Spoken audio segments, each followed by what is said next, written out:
Fox Sports. We are Fox. We are St. Louis. The former Brave, Jason Hayward, making his presence felt with this grand slam. In a clinching game for St. Louis, 100 wins, it was time to celebrate. Now the focus shifts to this weekend. Cardinals wrap up the regular season with the first of 3 against the Braves. Baseball comes your way next.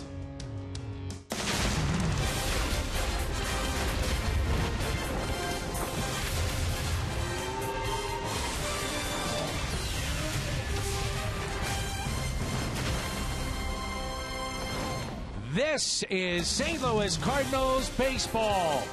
And tonight from Turner Field in Atlanta, the National League Central Division champion St. Louis Cardinals play the first of 3 against the Atlanta Braves. And welcome to Cardinals baseball. That's Rick Horton. I'm Dan McLaughlin.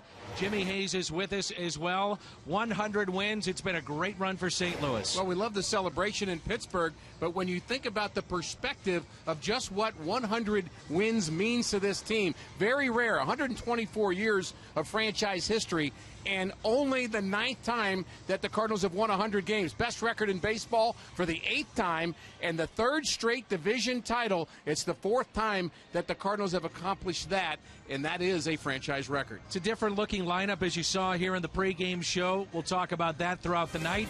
Some of the regulars getting a rest, but not Jaime Garcia. He gets the call for St. Louis. Baseball is coming up.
Is brought to you by Budweiser.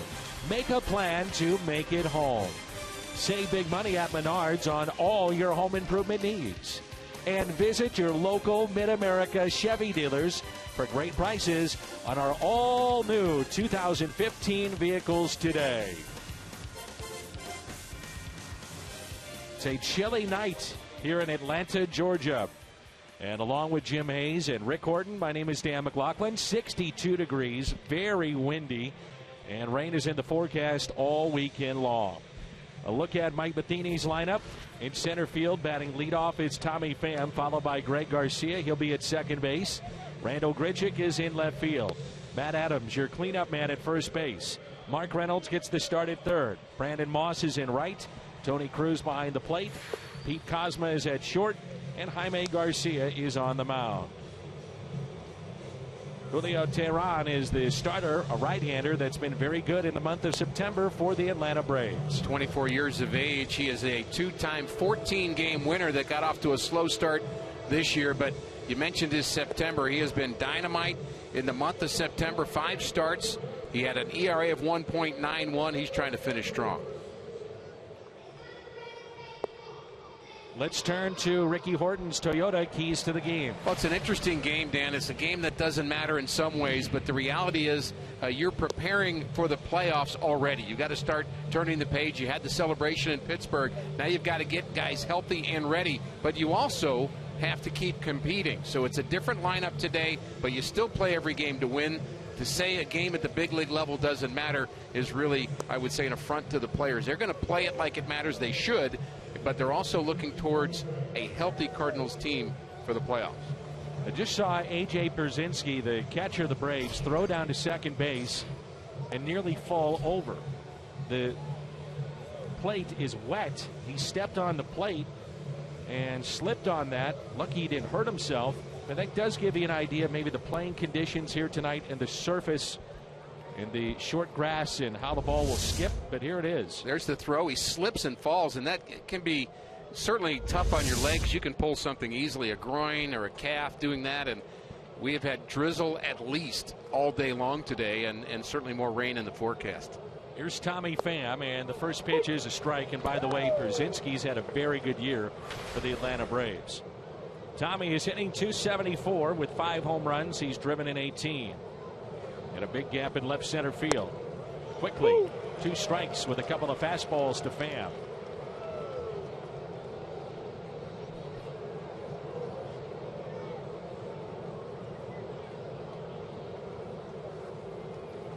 After 84 games, the Atlanta Braves were the talk of baseball, certainly in the National League East, surprising many with a record of 500. Since that time, it's been all south. As Pham pops it up to the right side into shallow right. Castro calling for it. He has it for the out. And there's one away. The Braves have had a hard time winning on the road, especially.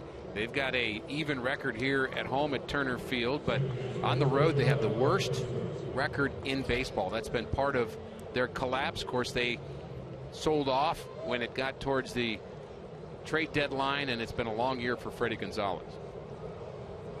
Here is Greg Garcia. Be very interesting this final weekend, who plays, who doesn't, and also if one of these players gets hot, like a Tommy Pham or a Garcia, maybe even a Kozma. You're talking about the final spots of a 25-man roster that will be turned in on Thursday before Game 1 a week from tonight at Busch Stadium. We'll talk more about that as this game unfolds, but think about it as the last 3 days of spring training. It's an opportunity. Way to look at it, You'd say the games don't matter. Yes, in some ways they don't, but in some ways they matter to the players who are trying to make a name for themselves and get hot at the right time and open some eyes, because really you want hot players going into the playoffs. That pitch taken inside, and it's 2 balls and 2 strikes. That's one thing the Cardinals have. 29, maybe 30, 31 players to choose from realistically, and think about the options that they have and how hot a player could be in the final weekend of the regular season, and maybe you ride that hot hitting, hot pitching, whatever the case may be, into postseason play. A 3-2 pitch to Garcia. And that's a base hit into right center field. Garcia hustling out of the box, and he's thinking too. It's bobbled by Maben, and it's a stand-up double for Greg Garcia. Mentioned the ball will skip. This is a grass that when you talk to the infielders, they always say it's cut very short, quick infield here at Turner Field. And it's wet, so the ball skipped into right center, and Garcia was thinking two right out of the box. That's exactly what happened. He drove that ball, and he is thinking two. You don't get two otherwise. And Garcia, one of those players that has an opportunity to show something over the next few days. Here's Randall Grichuk. He was here early playing catch with Adam Olson, the rehab coordinator of the St. Louis Cardinals, and again trying to strengthen up that arm before Friday night, to where you could see a scenario that Grichuk could play any of the outfield spots.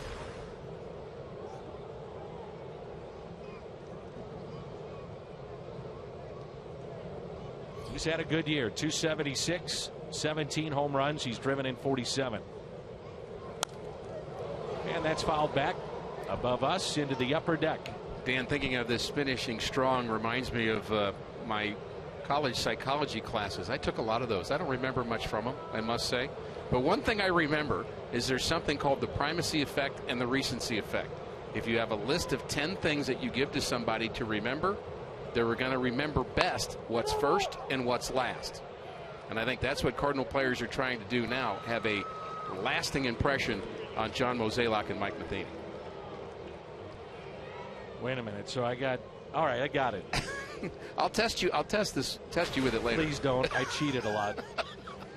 Surprise. Braves defense presented by Dobbs. Bourne, Maben, Marchakis in the outfield. Garcia, Simmons, Castro, and Swisher along the infield. Brzezinski behind the plate, and it brings in Matt Adams. I want to thank Dobbs Tire and Auto Centers for their continued support of Cardinals baseball here on Fox Sports Midwest. We appreciate it.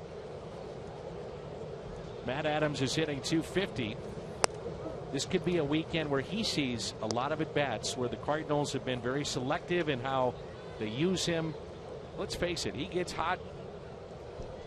Ride that big man into the playoffs and see if he can't get you some power. I've been impressed with his timing since he's been back. He's come back quickly. 1 ball, 1 strike. The players always talk about it. You just cannot try to duplicate what it's like to be in a major league game. All the side sessions, live BP, whatever the case may be. Adam Wainwright was talking about that the other night. He said my adrenaline was flowing, and it was a feeling I haven't had for months. It was great to see him back out there, and we'll see him at some point, I would imagine, here tonight. The expectation is for Wainwright tonight, as well as the final game of this series on Sunday. And we also may, talk about a tease, see Stephen Piscotty in this game. And a high fly ball into deep left. Michael Bourne on the line and makes the catch. Cardinals strand a runner. And Jaime Garcia, his final tune-up before postseason play, is coming up.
And there's no score. Michael Bourne will lead it off, followed by Daniel Castro and Nick Marchakis. Adonis Garcia will bat cleanup, the third baseman. Then A.J. Brzezinski hitting an even .300 this year. Cameron Maben, then the switch hitter Nick Swisher. Andrelton Simmons, the shortstop, and Julio Tehran, the pitcher, batting ninth. On the mound for St. Louis, where would the Cardinals be without a healthy Jaime Garcia this year? Great to see him back in start number 20.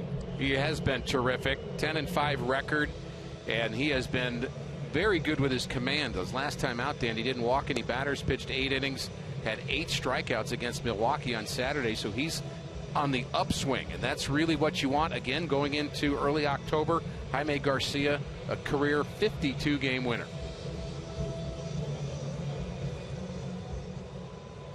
Grichuk, Pham, and Moss in the outfield. Reynolds, Cosma, Garcia, and Adams along the infield. Cruz behind the plate. That's presented by Dobbs. No pressure in this game from the Cardinals' perspective, having wrapped it up a couple of nights ago and taking 2 of 3 in Pittsburgh. You avoid the play-in game. It's home field advantage for the Cardinals with the best record in the National League and in all of baseball. The first pitch taken low by Michael Bourne. He's hitting .218 with the Braves. No home runs, 10 RBIs.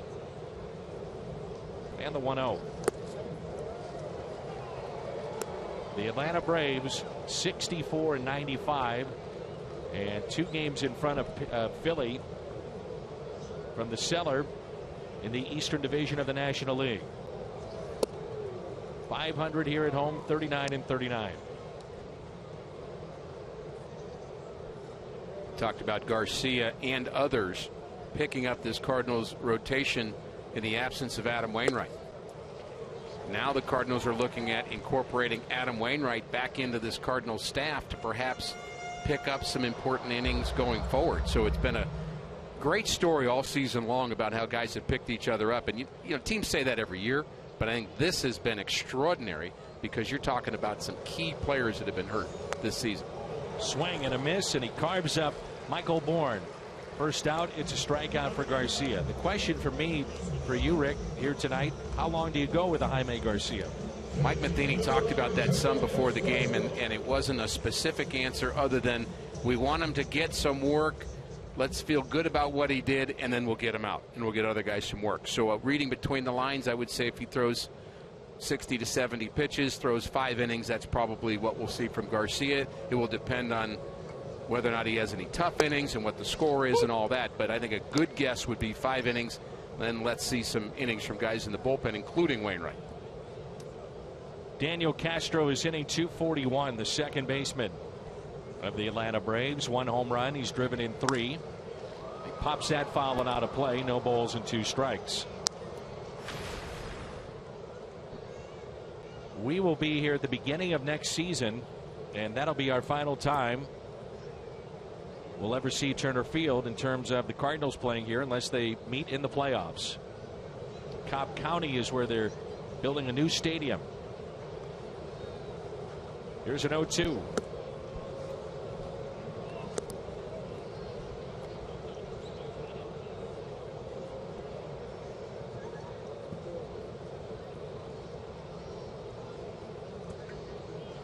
And the next by Jaime Garcia to Daniel Castro. Tapped foul. You and I haven't had a chance to talk about it, at least on the air, Dan, but certainly off the air and the media room and the lunchroom over the last week or so, the job that Tony Cruz has done behind the plate. He's another guy that needs to get probably a little bit of rest in this series. Yadier Molina not ready to play, but I think we're going to need to see Easley play. We're going to need to see Tartamella play. Give Tony those first 5 innings, maybe get him out as well, or let him sit one of the other 2 games of this series. Swung on and missed. Nasty stuff here early on from Jaime Garcia. Back-to-back strikeouts to start his night. The wipeout off-speed pitches of Jaime Garcia.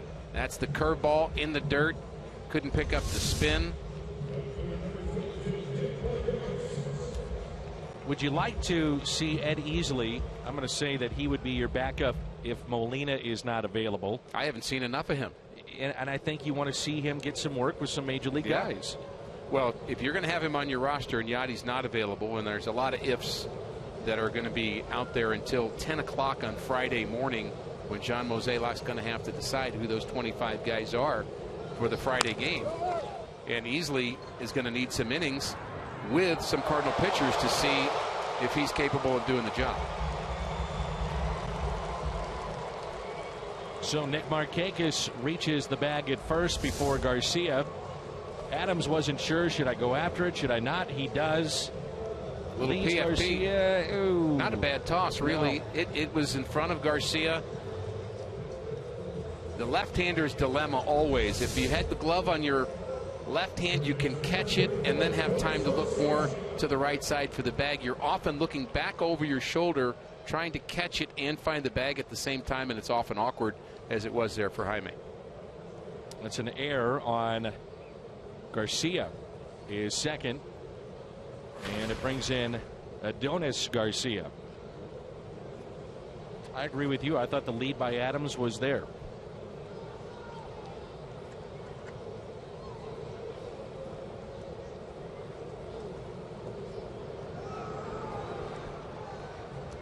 Marchakis with 2 stolen bases this year. He was their big free agency signing after leaving the Baltimore Orioles a year ago. So here is Garcia hitting .274 with 8 home runs and 23 driven in.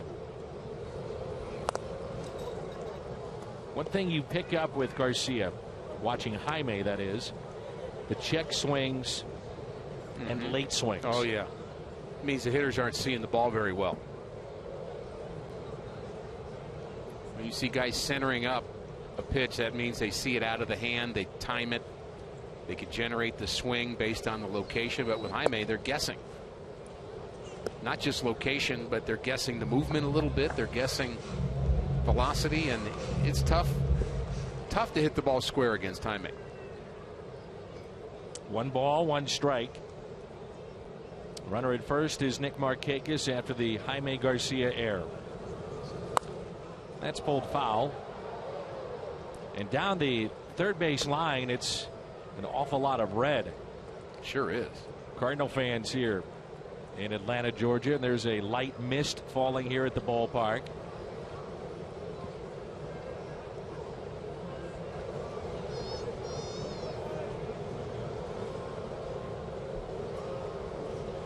Here's a 1-2 pitch. Little flare out to short. Pete Kozma is there. The Braves strand a runner. Garcia strikes out 2. The first was Michael Bourne. The second, Daniel Castro. Nice play by Tony Cruz. No score after 1 inning.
Well, the most popular way to follow the Cardinals in the postseason is with MLB.com at bat, the #1 app for live baseball. Enjoy look-ins, highlights, replay reviews, StatCast, and more. Get MLB.com at bat now. Mark Reynolds, Brandon Moss, and Tony Cruz for the Cardinals here at Turner Field. And Reynolds on the first pitch. Pops it up. Swisher will give it a look, and it's out of play. Reynolds may finally see his role come to fruition on this club, what it was supposed to be in October. You know, you left spring training, you're thinking, okay, here's your big bat off the bench, your big pinch hitter, spot starter. You had a lot of starts this year. Called into duty with all of the injuries, Holiday and others, Matt Adams, but that is what he's supposed to be. The guy that, boy, you've got to pitch to him in the 8th inning like a Michael Morse. You're not really that excited about pitching to him. That's right. Because one swing, he changes the complexion of a game as he strikes out here. All right, I'm going to put you on the spot. You ready? I'm not giving you my 25-man roster. I'm not going to do that yet. Because I've had 5 different lists and they're all different. Well, it depends how long this game goes, if I got to fill. But I can give you the top 35. Well, that narrows it down. As a fan, as a broadcaster, which you're both, who would you rather face, the Pirates or the Cubs? Ooh. It's a tough question. I think I would, as a fan and as a broadcaster, again, very different answers perhaps there, but I think I'd like to see the Cardinals, as a fan, face the Cubs. There's a rope into right field by Brandon Moss, and the Cardinals have their second double tonight. The other by Greg Garcia. Okay, so as a fan, only because I think the excitement of that would be extraordinary. Can you imagine next Friday, you know, temperatures 60, 65 degrees at Busch Stadium, and the Cubs are in town? Well, there'd be temperatures on other levels too, in terms of some of the emotions that have gone on between the teams. But as a broadcaster, most broadcasters would rather not have to work in Chicago. That's why I say the answer may be different, because that's not the greatest ballpark to work in. It's a terrific place to watch a game, but from a media standpoint, it's lacking. I wonder which team the Cardinals match up best against. I don't know. I see advantages to both. The one thing that would concern me is Pierzynski falls down and Moss advances to third. Brandon was not running as that initially went away, and then AJ slipped on the grass and then on the track behind home plate. For the second time he slipped. Yep. That's something to keep in mind in this game. You know, yes. If the rain picks up, I'm sure that, you know, Mike Matheny would not be one to say, hey, let's keep playing, because you do not want to get anybody hurt before next Friday. It's a pass ball on Pierzynski.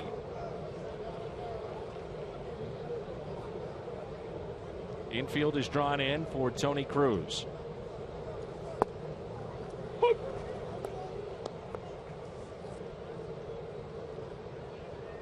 Talked about the value that Tony Cruz has been to this Cardinal staff, and the fact that he's been playing every day, may need some rest, but I like what he's done with the bat in his hand too. He's hitting with authority. I'm sure it's a byproduct of just playing time and timing and a chance to play every day.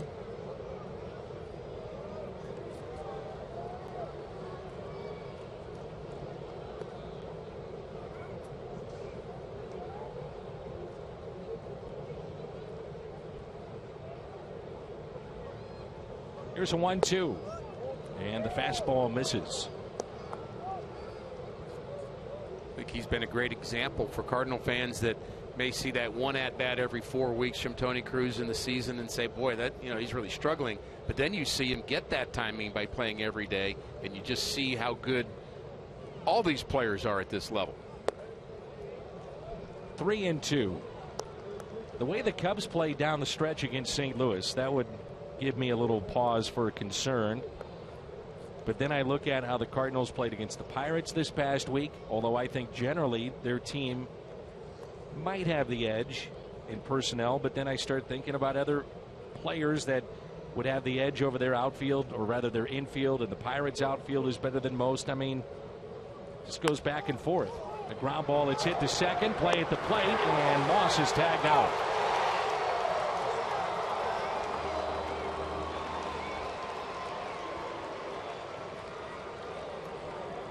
Cardinals decide to go on contact, and I think that has more to do with the conditions than anything else. Normally, if the infield is in, you're going to be a little more tentative about going, but you're hoping for maybe a wet ball, a bad throw, something at the plate, not catching the ball, but clearly on contact is Brandon Moss, and he's clearly out. But I think that's why the Cardinals took that chance. And the 8th place hitter is Pete Kozma, the shortstop tonight. Runner at first is Tony Cruz. Kozma hitting 163, no home runs and 2 RBIs. He lines out to second baseman Daniel Castro. So the infield in, Cruz grounds to second, and Castro a strike to A.J. Pierzynski. No score midway through 2.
Danny, Stephen Piscotty took BP today. He did some running in the outfield, and he told me that his final exam with his concussion protocol testing was to pass one last exam by the team medical staff. Mike Matheny said that could happen tonight. Maybe it already has.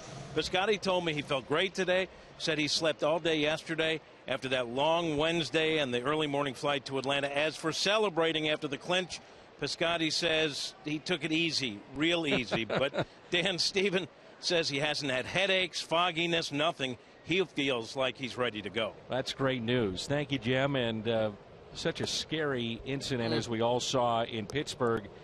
And you hear Jim's report and you're saying, how does that happen? Yeah. Well, I don't know how Borges caught the ball, number one. And I think anybody that was close to that situation, the Cardinal trainers and the Pirate trainers, the outfielders for St. Louis, I think if you'd have told them Piscotty would be available perhaps to pinch hit today in Atlanta, they wouldn't have believed it, but certainly happy to hear that news. Pierzynski flies out to Garcia to shallow right. And it brings in Cameron Maben. He's been at the top of their lineup. They've used him in the middle, even dropped him down. And this evening, he is batting 6th.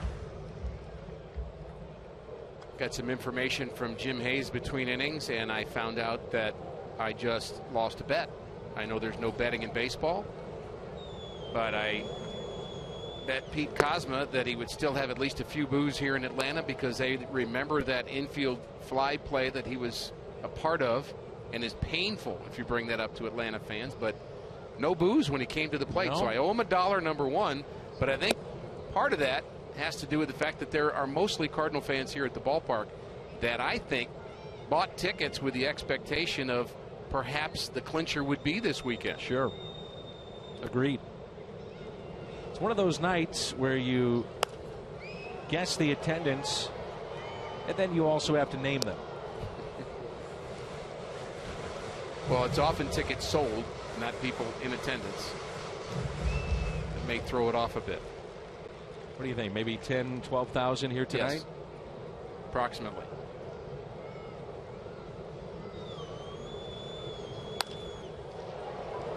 Two-one is hit out to right field. There's Brandon Moss. 6 is a serious number and on the run. When the Cardinals score 6, any size drink is just 50 cents the next day. That's coffee, fountain, frozen drinks. When they score, you board your nearest on the run. You earned it. I love the dramatic pause.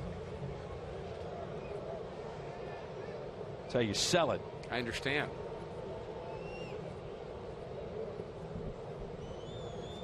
Guys and gals in the truck have zero idea what I'm doing. And I can't blame them.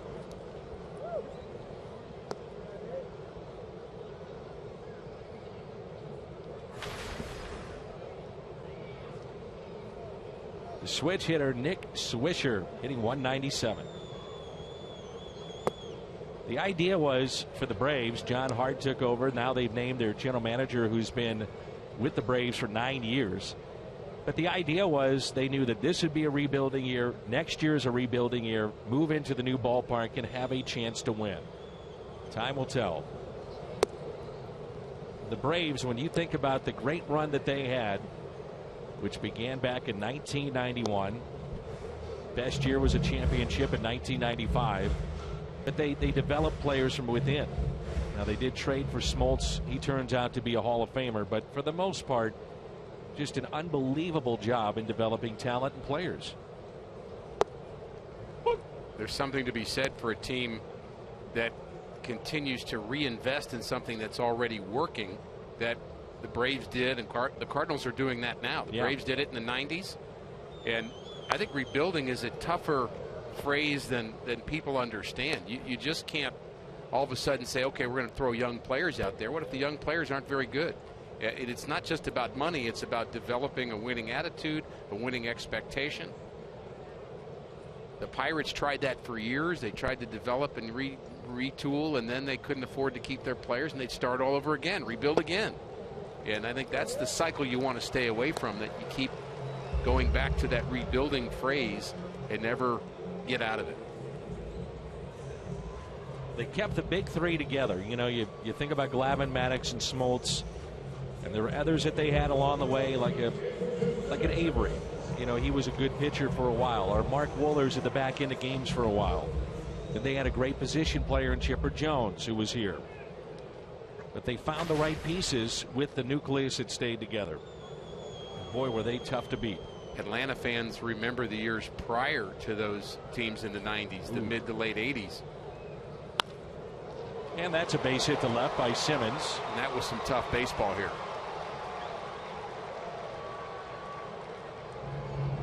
Brings in Julio Tehran.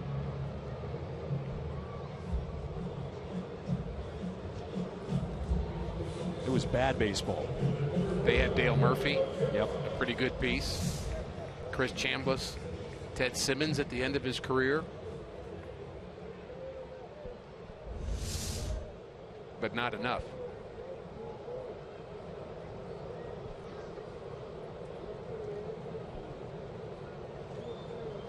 Runners at first and second. The pitcher is up here for the Atlanta Braves, Julio Tehran, with 2 outs. That pitch misses in. John Lackey is scheduled to start tomorrow. And the Toronto Blue Jays decided to shut down David Price, get him ready for postseason play. The Cardinals have elected, at least to this point, not to do that. Get a little work in for the guys and get them set in their final tune-up for the postseason. And a fly ball lifted to center. Tommy Pham going back and makes the catch. The Braves strand 2. We play 2. And from Turner Field in Atlanta, you're watching Cardinals baseball on Fox Sports Midwest.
spot against the AL West leading Rangers. The Royals fight to secure the league's best record against a Twins team looking to keep their playoff hopes alive. Coverage starts tomorrow, 12:30 Eastern, only on Fox. Streaming live on Fox Sports Go. Check local listings for the game and time in your area. Okay, you ready for some scenarios I'll throw out at you? See if you can follow along. Dan, you know I'm always ready for you. Go ahead. Okay. Here's Jaime Garcia. He'll lead it off. The Rangers clinched last night. They lead the Astros by 3. The Angels are 4 back. Angels are tied with Minnesota, 1 game back of Houston with the second wild card. Which, by the way, you could have a 3-way tie come Sunday night. Possibly. Texas has Martin Perez, and Jared Weaver has the going for the Angels tonight. How about the Astros? 127 days in first place, trying to make it to their first postseason appearance since 2005. Dallas Keuchel to become a 20-game winner tonight. Ruby De La Rosa will go for Arizona. The Blue Jays are going for home field advantage. They are tied with Kansas City. Mark Burley, the St. Charles native, the 2-1 to Garcia, is taken outside. How about this? He is 8 2/3 innings away from 200, which would be the 14th time I think he's done that in his career. That's impressive. The Mets and Dodgers. There's something to play for this weekend with them. They're tied. They are tied. So those two teams will meet in the postseason. New York, if they tie when Sunday ends, would have home field in that division series because they beat the Dodgers 4-3. So now you're caught up. I gave you a lot of scenarios. Bear with me. I love them all. I mean, that's what you want, isn't it? Going into the last 3 days, you want some wild card excitement, and certainly have it more in the American League than you do in the National League, but home field advantage also matters. Absolutely. I just wonder how, if we have a lot of rain tomorrow and Sunday, how Major League Baseball will look at this series. Clearly, you do not want to get anybody hurt. I mean, that's very, very important. For the most part, not really individual awards or a batting title on the line here this weekend. Just playing out the string. And a ground ball that's hit to short. Simmons makes the play. Tommy Pham is 0 for 2. Well, you may not have the luxury of that decision in other games across baseball if weather becomes a factor. But certainly here you don't. And isn't that, Dan, an indication of how good this Cardinal team is, that you don't really have anybody that's right at 300, number one, that you want to get a certain number of at-bats and get them there. That's something managers think about. There's not the MVP. There's not the batting race. There's not most wins. There are none of those things going on because the Cardinals are a team full of very good players, but they don't have anybody having that MVP season. I think that has served them well with all the injuries this year. Who would be your Cardinals MVP? Garcia with a fly ball out to right. You can think about it during the break. Trevor Rosenthal. I'm done thinking about it. He's my answer. Well, then I'm going to think about it. Okay.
National Car Rental. Go national, go like a pro.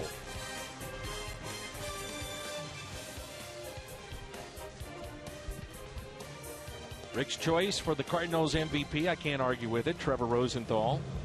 And I am hesitant to pick a pitcher, Dan, and I'm going to ask you yours when I'm finished with the sentence. But pitchers don't play every day, and I think the MVP of a team typically is a player and should be a player. But in his case, he has been lights out as the Cardinals closer, and he's been a guy that's pitched multiple times in a week. Yeah. 48 saves, very few blown saves. That's what trumped everything else as far as I'm concerned. What's your answer? My MVP would be Matt Carpenter. Good answer. As he goes, the Cardinals go in many ways. And I agree with your way to define the MVP or your Cy Young, and Rosenthal would be my Cy Young. I mean, to have the kind of year he's had a remarkable season and very few bumps in the road along the way.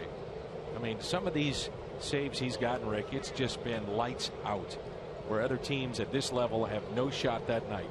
He's been that good. A year ago, he had a good season, but we remember a lot of games where it was 3-0, then 3-1, or bases loaded. But this year, very few of those. It's just been attacking the zone, attacking the hitter, and high performance. And a ground ball that's hit to short. This weekend, we'll take a look at various teams that are headed to postseason play, and tonight we look at the Toronto Blue Jays. Troy Tulowitzki, they're hoping to get back healthy for the postseason. They've got the power of Bautista and Tulowitzki, an outstanding third baseman, maybe the MVP in Donaldson.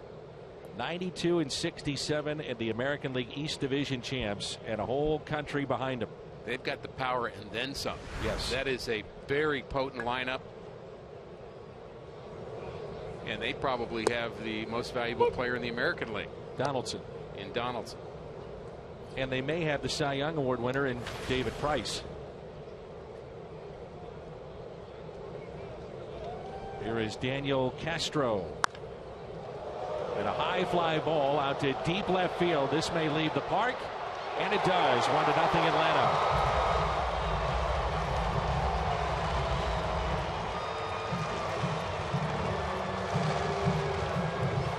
Just his second home run, and it's 1-0 Braves. You and I were taking a look at the flag in center field here at Turner Field just before the game, and noticing that a fly ball to left has got a good shot at getting out of here.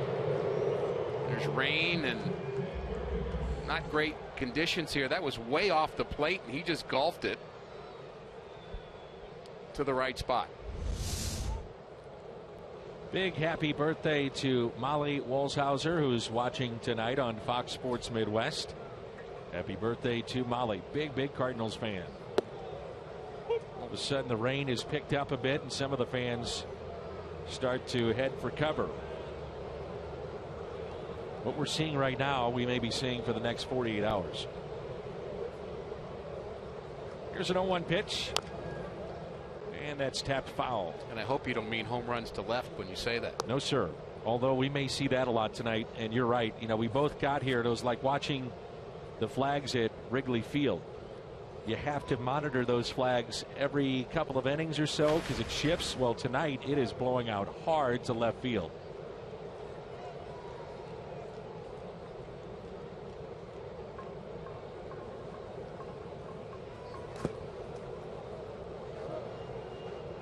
There's a look at that flag. Tough conditions here in Atlanta.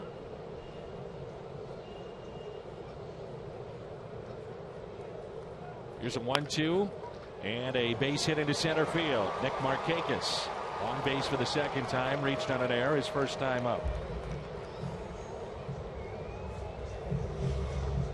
We mentioned, you know, there's a lot riding on a number of games, and some of those games playing on the East Coast, and the hurricane, it's been talked about here the last week, developing a lot of rain hitting the eastern seaboard, so could play havoc with the major league schedule.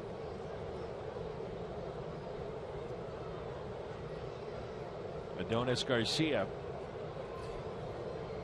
in a soft liner to short, first time up. Nice play by Cruz. I want to wish congratulations to Mike Leach and also his wife Jane.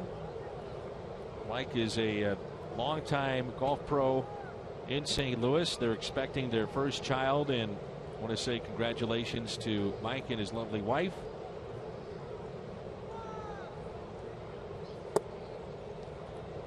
Their first ever. They're developing a Cardinal fan, undoubtedly. Very nice. My birthday wishes to pass along. Charlie Richardson, longtime Cardinal fan, is watches us every night on Fox Sports Midwest, and he is 90 years old tonight and loves his Cardinals. Amanda Muni is 8 today. Happy birthday to her. 2 balls and 1 strike. We're getting in all the shout outs before we have a rain delay. That's right. The 2-1. Double play ball. Oh, it sneaks under the glove of Kozma and into left field. That's another example of exactly what you said about the ball getting on you quicker than you thought. Kozma was ready and braced to get it on the backhand and then make the quick throw to second base, but it got to him quicker, scooted there faster, so he had to reach out at the last minute to try to knock that down, and that's a play Pete Kozma normally makes. Ed Seward is celebrating his retirement from Boeing after 33 years and at the game here in Atlanta, so if you know Ed, text him and congratulate him.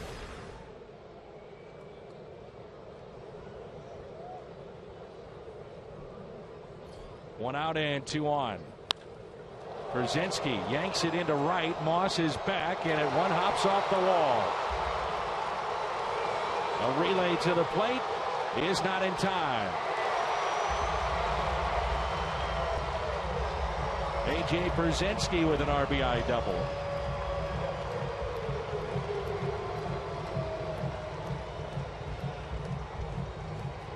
Well, this is not the scenario, certainly, that Jaime wants, as he has given up 4 straight hits here in the 3rd inning. But Mike Matheny is in a bit of a quandary right now, too, in terms of how far he goes with him. He hangs that pitch to Brzezinski, who hits that into the teeth of the wind.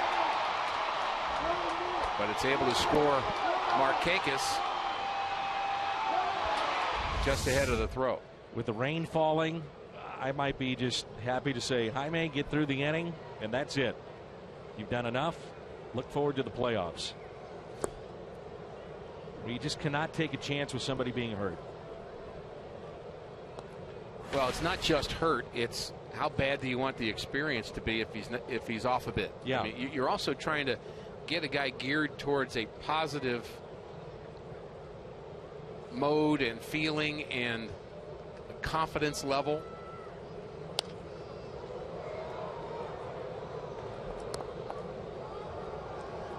You mentioned spring training earlier. This has a spring training feel to this game. It does. Not very crisp. Guys really aren't working counts. You know, a lot of times you see that in spring, especially at the end. I mean, guys are free swinging and letting it go. I'll see you at the beach after the game. Exactly. The check swing and did go. 1-2 the count on Cameron Maybin.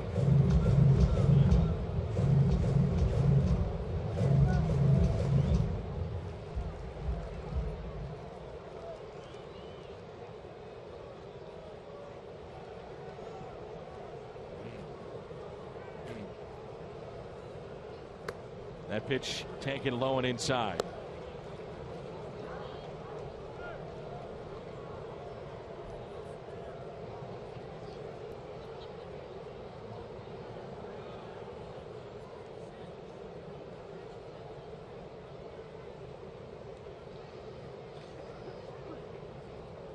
Here's a 2-2.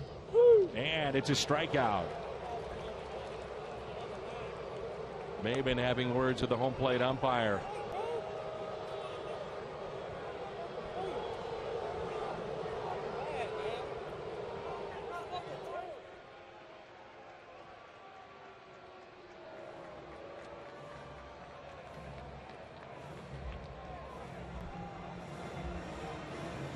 That's Mark Rippermeyer is our home plate umpire, and perhaps giving a bit of a wide strike on the backdoor slider from Jaime Garcia, and Maben felt like he had to express his opinion.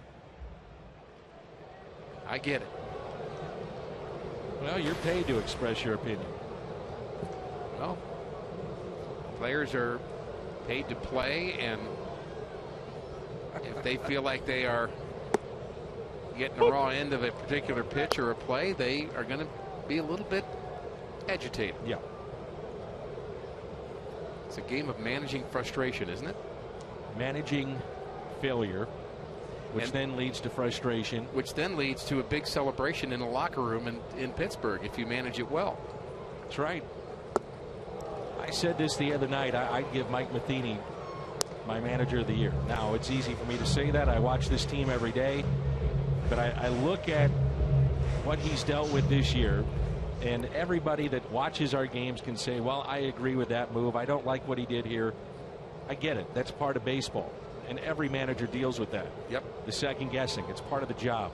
But keeping this team together with the injuries they've had, there's got to be something for that. That's driven out to center field. Tommy Pham going back and makes the catch on the run. So Swisher retired. The Braves pick up 2. We head to the 4th. Atlanta on top. It's 2-0.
Performances all coming up. It's the 2015 postseason beginning October 6th.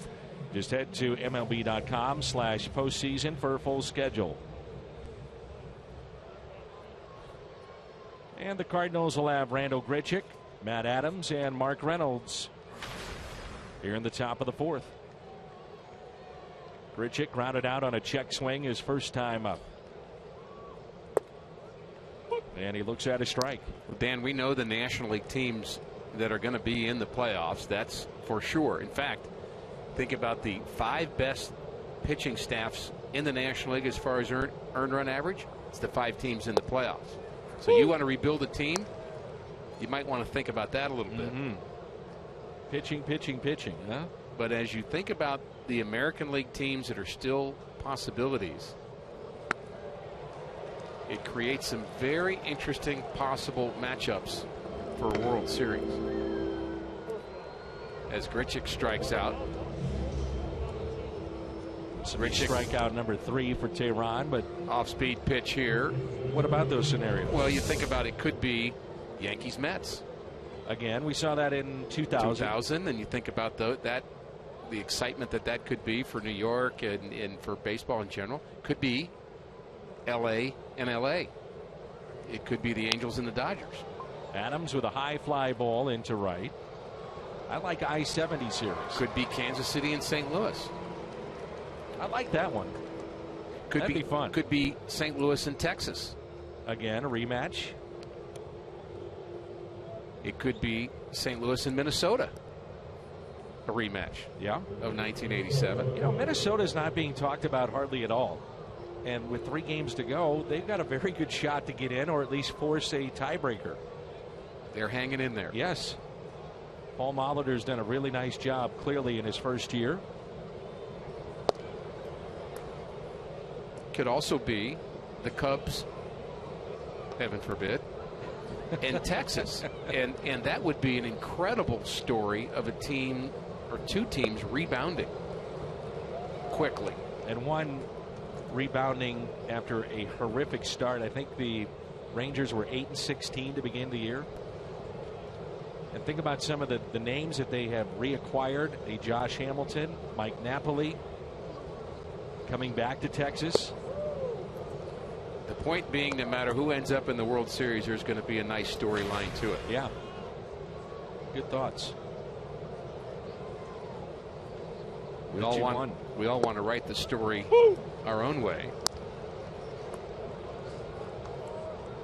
The I-70 series would be profoundly interesting, being that it's 30 years removed from the last time the 2 teams squared off. What team do you like out of the American League? For me, it's hard not to think Blue Jays. Yeah. Yeah, that train is rolling and rolling fast and hard. They just do everything well. Yeah. And when you have Price going in game 1 and game 5 and then potentially, 1, 4, 7, tough to beat. And that lineup is dangerous. When a team has 100 wins, hard to pick against the Cardinals, I would think, even with all the injuries. Then I look at the pitching of the Mets and the Dodgers that will meet in that series, and I think, well, who's got better pitching than those 2 teams? The Cardinals do. Yeah. Reynolds strikes out, 2 in the inning, 4 in the game. Midway through 4, and the Braves have a 2-run lead.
It's 2-0 Braves.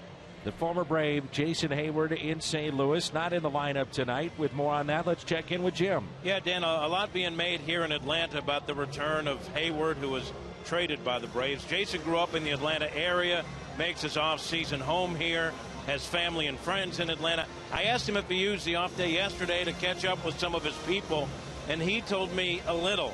But as he put it, quote, this time of year, it's about the team. He invited his Cardinals teammates to his house to watch football last night. He told me all the work the team has put in to get to this point he wants to make the most of it. And Dan, he served pizza and wings at his place, and had I been there, I could have done some damage. Yes, you would have. Jim Hayes with us. And Jim, I want to ask you, as we get a look at Garcia beginning his 4th inning of work, what was the mood like today down on the field? I'm assuming that things are pretty loose, pretty carefree and fun after knowing now that they have wrapped this up. What'd you say it was like the spring training game? That's the feel I got. Yeah. Because everyone knows the hard work for the regular season anyway is over. And those guys celebrated, put it behind them. And now they're really looking forward to the playoffs and being ready for that. But as you guys also pointed out, Mike Matheny said, hey, there's some guys that are battling for a spot on the postseason roster, and I'll be watching them. Was as Simmons swings and misses and strikes out, was Hayward asked about re-signing with St. Louis? I leave that alone because I've asked him a couple of times, and he smiles and says, I like playing in St. Louis. Let's see how this thing shakes out. So he doesn't want to tip his cards. I think he wants to be respectful to the organization. I know the Cardinals want to be respectful to him, so they're going to wait till the offseason, and I don't see either side talking much about it, Dan. No, not anymore. Jason made a couple of other comments, one being the bar that he set, the expectation bar for what it would be like to be a Cardinal. He wanted everybody here in Atlanta who was asking him about moving over there. He said every one of those bars were met. It was what I thought it would be and then some. And he definitely pointed out the Cardinal fans and how supportive they've been of him. And nothing bad to say about Atlanta. He had some great moments and great teammates here, as he said.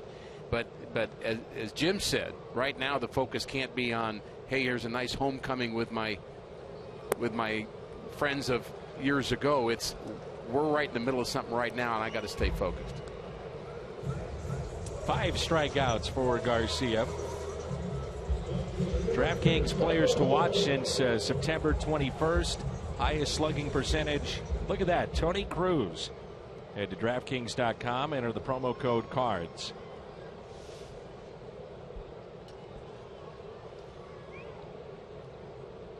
Here's Michael Bourne, who is 0-for-2. He is struck out and grounded out. Speaking of spring training, we said, what kind of player is Jason Hayward? Is he an on-base guy? Is he all defense? Will he hit for power? Can he get back to 27 home runs like he did a few years ago? I still don't know how to answer what kind of player Jason Hayward is. Although I will say this, he's very good. He's a multifaceted player that's good at a lot of things. Yeah, I mean, you wouldn't say he's a power guy. I think you'd say he's a supreme defender. One of the best arms in the outfield the Cardinals have had in years. But look at the numbers. I mean, the traditional numbers of average home runs, RBIs. Yeah, okay. But then you start looking at his WAR and some of the sabermetric looks at him, and he's an exceptional player. I was going to go to the same place you were. The WAR, he has a better WAR than Andrew McCutchen, the center fielder for the Pirates. Everybody talks about how complete a player he is, and his numbers are bigger numbers as far as home runs, RBIs. But there's something about the defense of Hayward and the base running of Hayward. You add those things, he really does a lot of things really well. Think about the series against the Pirates he just had. The Cardinals do not win game 1 of that series if he doesn't come with that play from center field to gun down the runner from third with the bases loaded in the second inning. Then you look at game 3. It's a grand slam, has a sliding catch, and also a catch against the wall. One of the top plays of the year was the play that Molina got hurt on, and the tag of Anthony Rizzo at the plate for a double play to preserve a win on that Sunday. He also pulled the ball off the grass coming in on a sinking line drive, and just does so many things well defensively and glides to the ball in a way that I think he can be underestimated in terms of how much ground he's actually covering, because he's so smooth, such a tall, lanky right fielder. I think he just certainly earned the trade, and I think from a Cardinals point of view, you got to be happy with that. Going forward, that's a big question. You know, it'd be interesting to know what the Cardinals think and what they value and what that money value you put on that is. There are some teams out there, though, that are led by young GMs that look very, very hard at sabermetrics that would say, this guy, we're going to throw the bank at him to get him. And that may happen. Time will tell. But regardless, take away the first month, and he's been one of the best players in this lineup day in and day out, and been healthy, answers the bell every game, and that's Jason Hayward.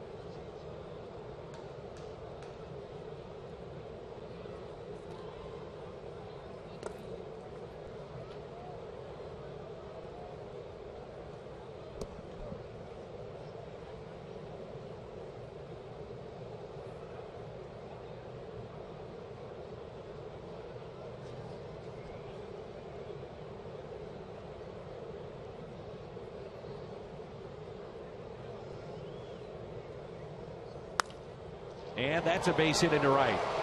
Nice piece of hitting by Castro, who was homered here tonight, and now 2 for 3.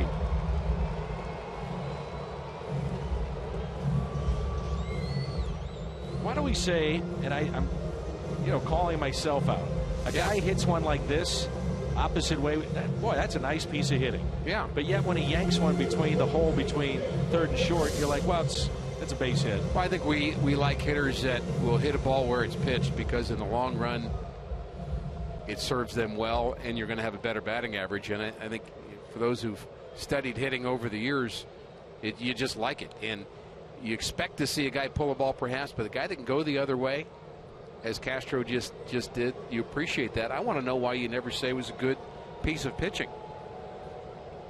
Garcia throws a nice ground ball here. Why is that not a good piece of pitching? Doesn't really roll off your tongue, but why not?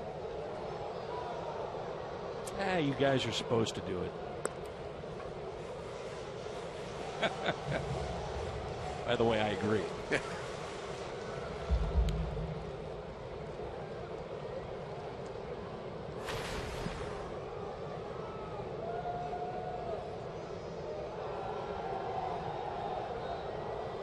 Here's an 0-1 pitch to Nick Marchakis.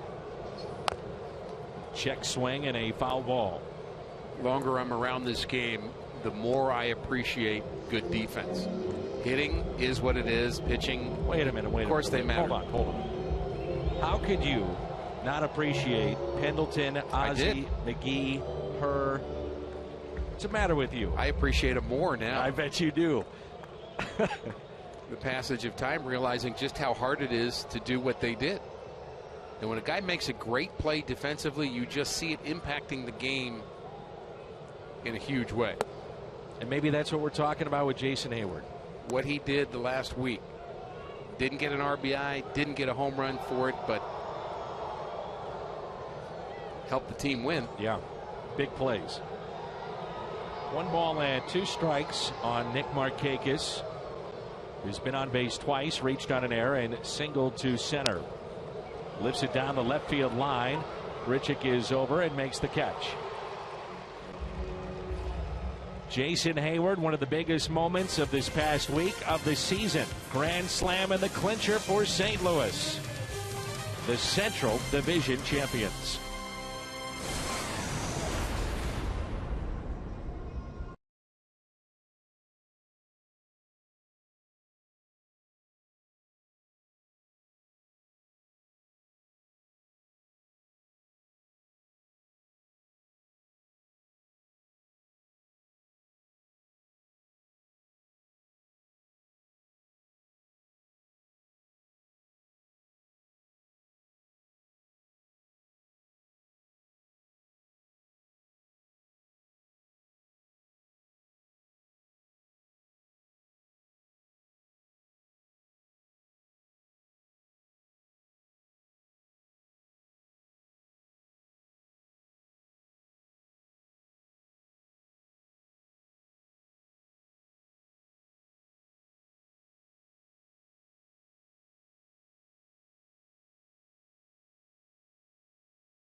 Here is Brandon Moss.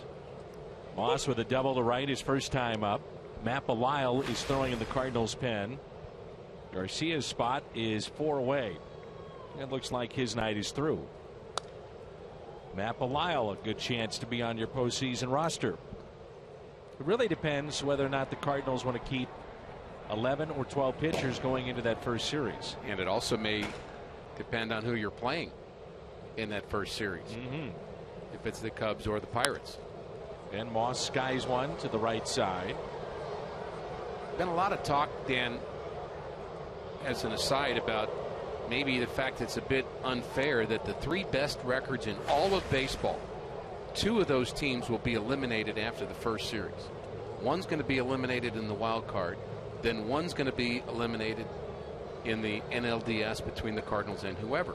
So why couldn't you have the wild card playoff then be reseeded? Sure. After that first round, and have the Cardinals not have to play either the Cubs or the Pirates. I'm not sure that's entirely fair. Well, I've heard this. Get rid of divisions and just go back to the American League and National League. You know, keep the idea that you're playing the regional rivalries and by, you know, basically playing the divisions without calling them that and then reseeding as you go. You know, so however you finish in that league, that's where you play. I've also heard a lot of people say, why not go to 3 games instead of just a 1-game playoff, which you probably run into a little bit of a time crunch, but the way to eliminate that would be have a doubleheader in a best of 3, which would be interesting too. The reason I don't like that, I think if you're a wild card team, you should feel lucky. You didn't win your division, so if you got to win 1 game, tough. Sounded a little harsh, didn't it? Yeah, not at all. Tough. You were tough on your kids, I bet. Dad, I've got some tough. Poor Ann, your wife. Rick, I have a great tough. Tough love, Dan. It's tough love. And with that, don't miss a minute of the postseason action at Busch Stadium. Tickets for potential National League Championship Series home games to be played in St. Louis. They're on sale now. Get yours at cardinals.com/postseason. Tough. How about this, though? If you play the 3 games, that is the quote-unquote penalty that you'd have going into the division series. You know, if you're the Cubs, you have used Arrieta and Lester at least going into the 5 games to face St. Louis if you win. It's just something to think about.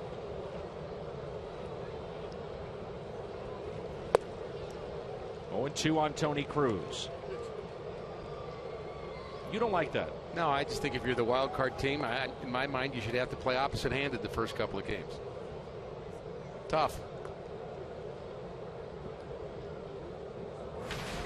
Well, according to you, you should have to swing with your arm and not use a mitt. Okay. It's just the way it is. Toughen up out there.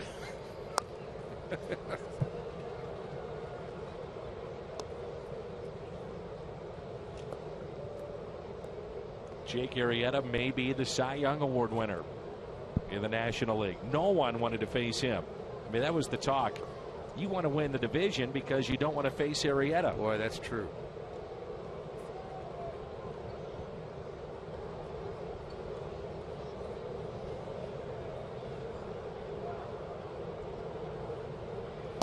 Inside.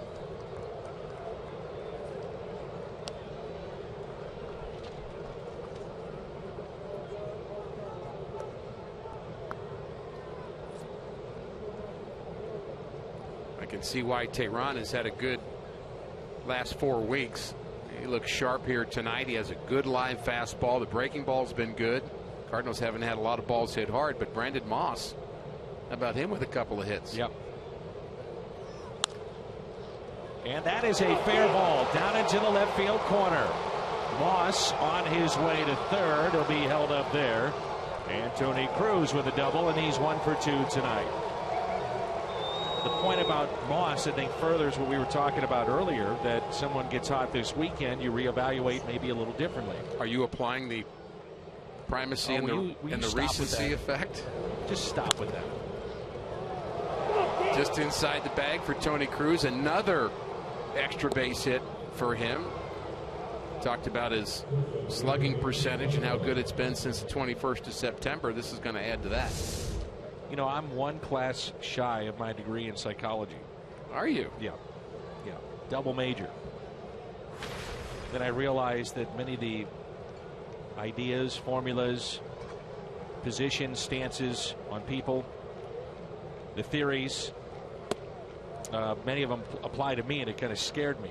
So I figured, let's just move on with the other degree. And I wasn't going to pass on that one. I wasn't going to say it, but I got 6 hours of credit by working with you the last few years. Can't wait to read your conclusions. Here's a 1-0 to Pete Kozma. John Jay has moved to the on-deck circle, and Perzinski out to visit. It's really been a light rain or a mist throughout the ball game tonight. Has it affected play yet? No, it's been pesky. Now, you didn't know that about me, did you? I did not know that. Yeah, I'll analyze you through and through.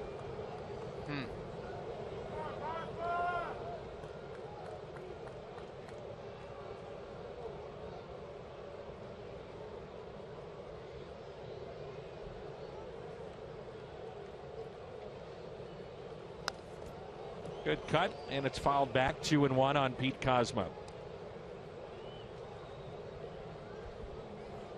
Be interesting to see what the Cardinals do with Pete Kozma. You do have Greg Garcia. They feel that Kozma is a very good defender, which is why he's been here all year long. But do you go with what is a better bat in Greg Garcia? That's your choice. Pete can play a lot of positions, is a very good defender.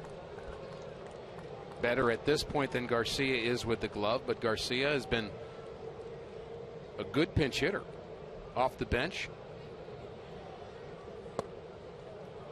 Thing is, though, think about it. If you bring him in a 25-man roster, he is your only option for the most part at short. If you pinch hit him, you leave yourself open potentially to have somebody play short outside of Peralta. He goes down. You've already used Garcia. Just something to keep in mind. The 3-2. And it's a walk. Bases loaded for John Jay. So the first three have reached here in the fifth. Just misses the outside corner, just barely. Opportunity for John Jay, and right about where we thought Jaime Garcia would be. 4 or 5 innings. He went 4. His place comes up here in the 5th inning. Logical to pinch hit for him here. So we assume we'll see Belisle next. Again, we're going to see Wainwright before it's over.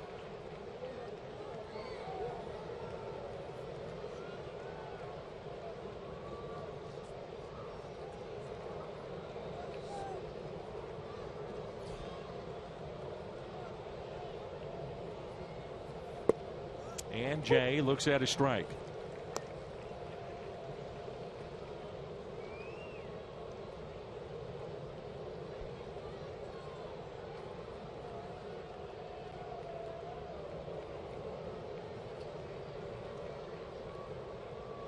The 0-1 pitch. John Jay with the big hit. Game 1 of the series against Pittsburgh that scored Carpenter after Polanco and McCutchen both mishandled the base hit. Carpenter scored to make it 1-0. Cardinals added 2 more after that. And John Jay showed some real emotion at second base after that hit. 0-2 is back to Tehran. 1, 2, 3, double play.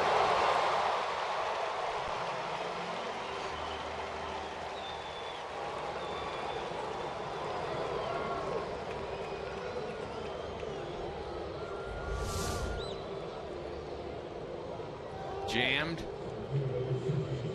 As you know, Dan, this is my favorite double play except for when the Cardinals hit into it. The 0-1, 2, 3.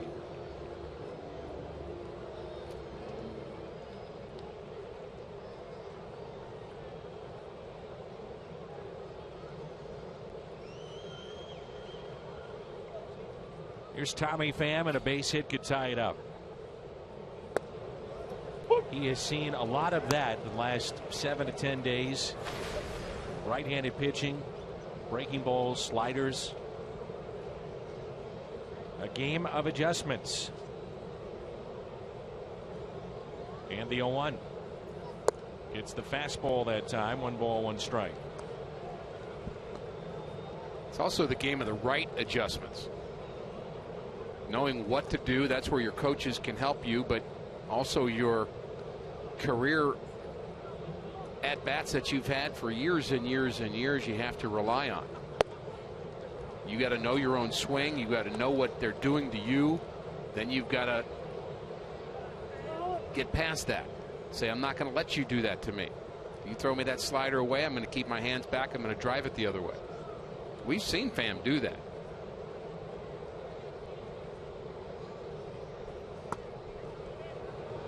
Three and 1. Ray Garcia is on deck. We were going through on paper about 10 different scenarios for the postseason roster.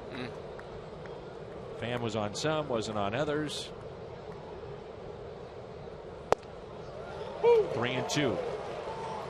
Now 3 weeks ago you said, well, Tommy Pham's your starting center fielder. Agreed.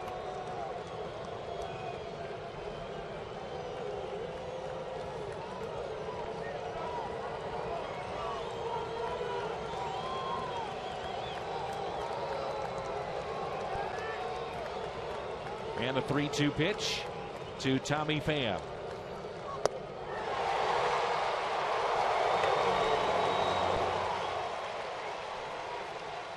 Cardinals with the bases loaded, nobody out, and they do not score. We are midway through 5. Pham strikes out. Number 5 for Tehran.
.30, a doubleheader. We've got West Virginia, Oklahoma, K-State, Oklahoma State, then on Big Fox, Arizona State, UCLA, and the Big Ten Network, Michigan, back in the top 25. They will take on Maryland.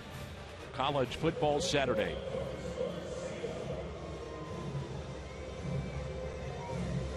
Matt Belisle is in for St. Louis. Garcia, Pierzynski, and Maben due up, and that'll be it for Jaime Garcia. 4 innings. And this is our Chevy call to the pen. Matt Belisle, been a long season for him in some ways, yet you couldn't tell by talking to him. He is as positive a guy as you're going to see in the Cardinals clubhouse. High reviews in terms of being a good teammate. And when you're hurt and you're hanging around a club, that doesn't always work. But Belisle has been a guy that has made his presence important to younger players. He's been an encouragement. He's done what he can do to help players get better. And, you know, guys are saying that to a man, Dan. And it isn't just, hey, he's there being funny, telling jokes, you know, entertaining people. He's working as a teammate. I give him a lot of credit for doing it. And I'm glad he's back pitching again. Travis Tartamella takes over behind the plate. Travis has a 1,000 batting average. He's 1 for 1 in the big leagues.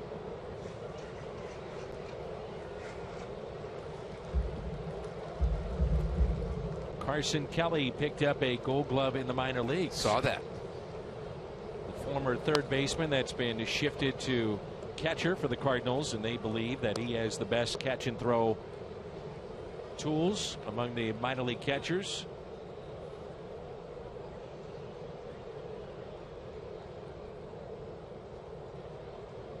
Here's a 2-2 pitch. And a ground ball that's hit to short, gobbled up there by Cosmo. Game 2 is tomorrow. We'll have it for you as well as Sunday here on Fox Sports Midwest as we wrap up regular season play. Lackey and Shelby Miller. John Lackey 13-9. Shelby Miller 5-17. Will come your way tomorrow at 5:30 with our Budweiser What's on Tap. Shelby Miller, this will be his last chance to snap a winless streak that now stands at 24. 5-17, but the numbers do not tell the story of just how well he has pitched this year. Anthony Young lost 27 consecutive decisions, so he's not close to that. It's just a winless skid that he's had. And John Lackey, where would the Cardinals be without him? And he's been great in September. 5 starts. Lackey a 1.78 ERA. At least 7 innings in every start in September. And a ground ball that's pulled foul. And you know what I always say to that? Where would the Cardinals be without Lackey? They'd be in Atlanta. But I don't like that. I like it when you play along. But let me go further and play along and say they'd be in Atlanta playing a game that would be even less meaningful than we're talking about this game being in terms of the standings, because they wouldn't be a playoff team. You know what? If you don't like me saying that, no, tough. I like it. I just like using your. I just like to tease tough. you. I'm just teasing you. You know, it hurt. You know, I don't like that word. I shouldn't say it anymore. You've convinced me. Tough is way too strong. I do not like my own medicine. Tough. Very bitter. By the way, I looked up a stat thinking about John Lackey at quality starts at home, which I think he's had 22 since he was acquired, and all have been at least 6 innings, 22 quality starts. Bob Gibson, you know, we talk about the complete games, 255, 251 wins. Here's one that I don't think will ever be matched. Bob Gibson, 6 innings in every start in a span of 78 straight games. Wow. It began on September 12th of 1967 as Brzezinski's hit. It ended May 2nd, 1970. A span of 78 straight in which he went 6 innings or more. Every single start. That's incredible. That will not be matched. BJC Healthcare difference maker. Fewest opponent runs per game all time. And the Cardinals in exclusive territory here in St. Louis Cardinals history.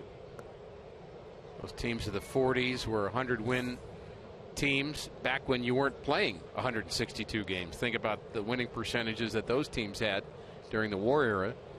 But when you look at good strings of winning teams and a winning franchise, you're going to see good pitching.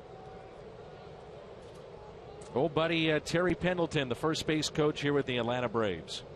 One of your favorites. Oh, I had a great visit with Terry before the game. He looks great. Been at this a long time. He's been the hitting coach, third base coach, first base coach.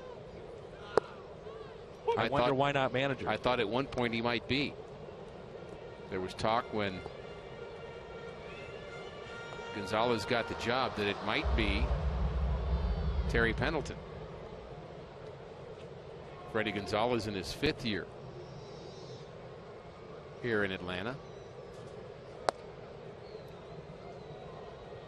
Postseason play for Freddie in 2013. They were in 12, and 11 was the collapse that allowed St. Louis to get in.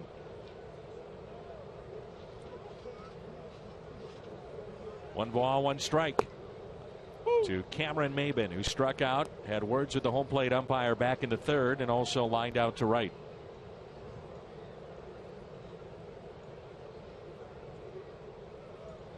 Braves trying to clean up, some of the things that were mistakes, like B.J. Upton and his deal, which is one of the worst contracts in baseball. That's hit out to center field. To get rid of that deal, they had to get rid of one of the best closers in the game, and Craig Kimbrell. So the rain is picked up.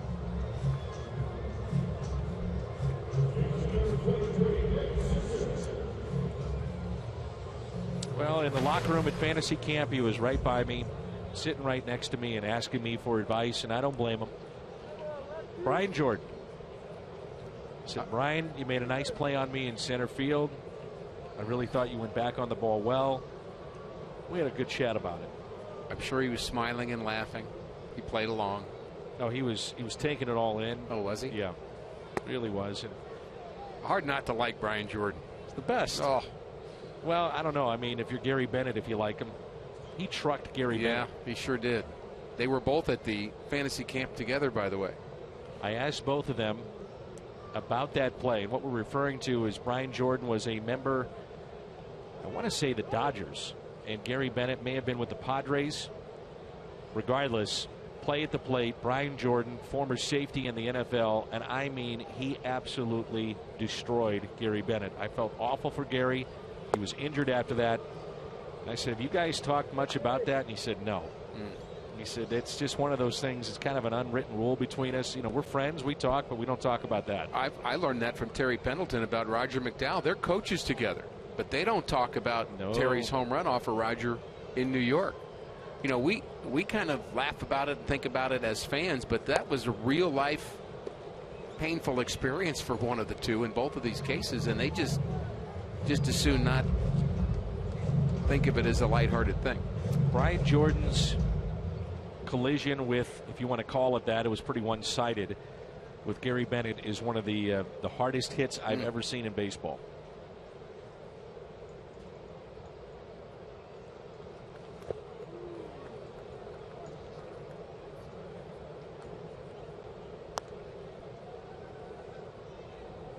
Two and two the count.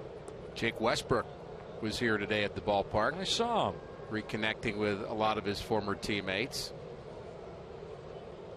Edwin Jackson came over and said hello to a lot of the Cardinals. Of course, he's been teammates with just about everybody. Yeah. The entire league lined up to say hi to Edwin. So the fraternization rules can't really apply to him because he needs to talk to somebody. You told me something interesting in the rule book about that. I just read it. I just reread it. You're not allowed, if you are a player, once batting practice is over, to talk to a fan, or even during batting practice, you're not allowed to talk to a player on the other team. And I believe there's actually suspensions. I'll have to reread it, what the penalty is. Suspensions involved and fines, but that is a rule that includes the fans. Some rules are made to be broken. Records, I guess, are made to be broken, but these are rules that are made to be ignored. Yeah, some of that you should just get ridiculous. It out of there. Right. I mean, and it doesn't need to be in there anymore.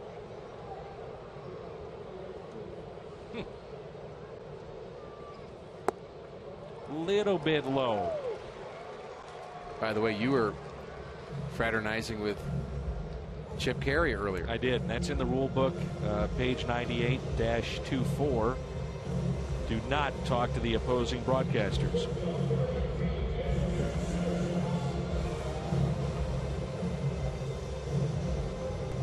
I guess you're going to have to find me.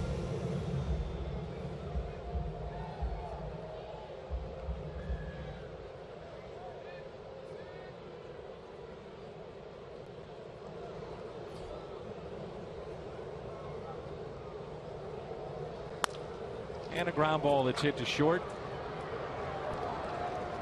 The other fines, though, make payable to me. I'll be happy to turn those in.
The Cardinals to warm, sunshine, blue skies in Jupiter, Florida.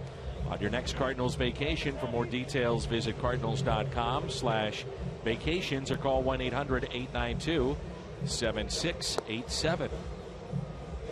Always a good time. That's Jupiter, Florida. We'll be there before you know it. I start thinking about it after the World Series parade. See what I'm doing there? I see what you're doing there. I'm following you. Then we have, and there's Ryan Lavarnway, the new catcher, the former Red Sox.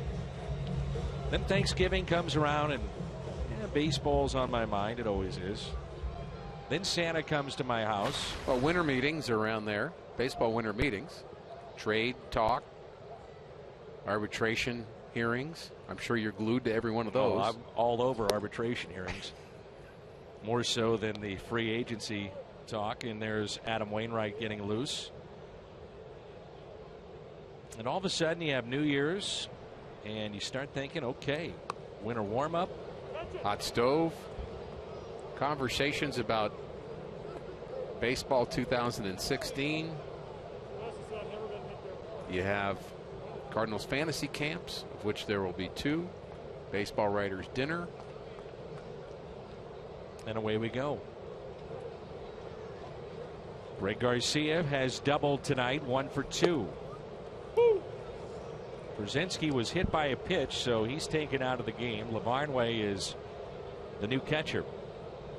Tehran has pitched well here tonight. 1-2 pitch. I'll be curious to see if the Cardinals come next Friday and Saturday can use Adam Wainwright back-to-back games. Can you use him for more than just 1 inning? Garcia lifts that fly ball into right center, and the catch is made by Maben, finding the raindrops in the wind here at the ballpark. Wasn't very steady with his feet either. I had the feeling he might have his feet come out from under it. Wainwright being able to go more than an inning, I think that is clearer to me that he can probably do that. He's been throwing for a while, even though he hasn't been throwing to live hitters because they haven't wanted him kind of to do all of the baseball movements that a pitcher has to do coming off the mound. But when they did the simulated games, they had that hurdle cleared as well. So I think he's been throwing enough to build up the arm strength. I think the back-to-back bounce-back question is a little more unclear. But maybe that'll be settled this weekend. 0-1 pitch to Randall Grichuk. You know, you treat him with kid gloves, and I'm thinking here on a wet night, the last thing you need to see him do is slip on the mound. You know, I'm just curious. You know, I'd be wondering if Mike Matheny, if that came into his thought process in bringing him into this game tonight. Do you over to Freddie Gonzalez and say, hey, please don't bunt on Adam Wainwright? You can't do that. No. But if I'm the opposition, I'm certainly thinking about it. How can you not? You got Michael Bourne coming up second in the inning. He would be a candidate. Here's a 2-2. And Grichuk drives it into left center field for extra bases. Randall to second. He'll stop there. His first hit. It's a double. Leads the team in triples. Run will come to the plate. Yeah, leads the team in triples. Thought he might be able to get 3 with that. A hanging curveball. I haven't seen too many hangers from Tehran. Good hitters don't miss those very often.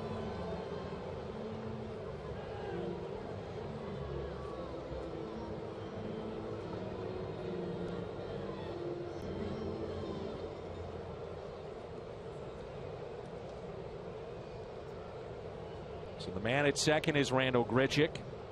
And here is Adams, who is fly to left and also fly to right. Wind is really blowing out to left field right now. By the way, we thought A.J. Pierzynski was replaced. He's not. He's magically reappeared behind the plate. And LeBarnway is still on the bench.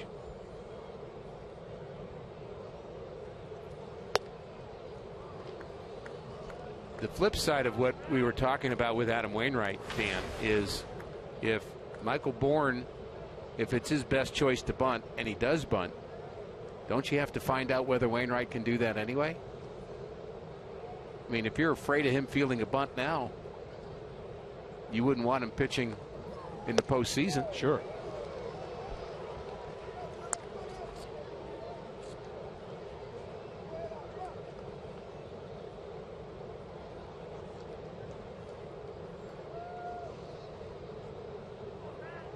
Because you might get a bunt from Addison Russell or Gregory Polanco. Pick off and Grichuk back in safely.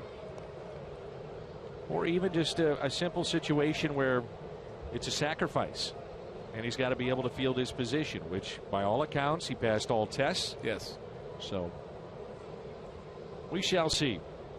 Here's a 2-1 pitch to Matt Adams.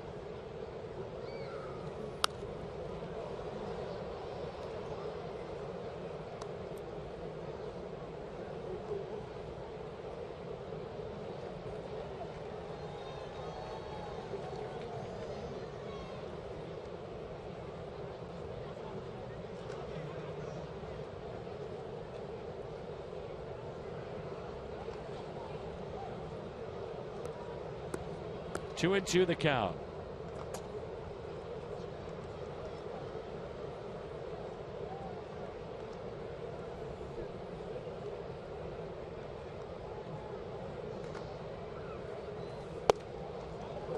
Just missed.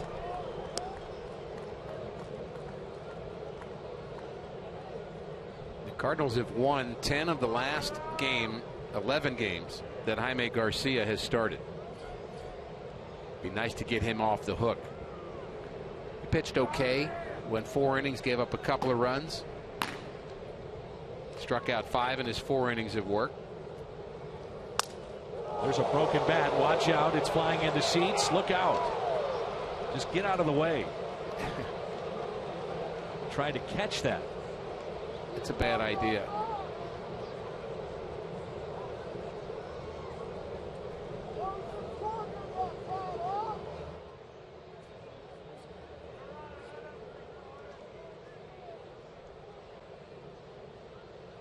They try to catch it, then they fight over it.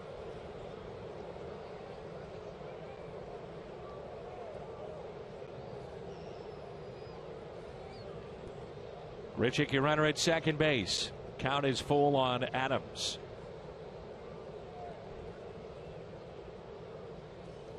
And it's a swing and a miss. So Tehran with another strikeout. That's 6. Adams is 0 for 3. Matt just a little late on this. fastball. Fastball has a little life to it for Tehran. He's not overpowering velocity-wise. Thought he'd throw a little bit harder, but does have good movement, good jump.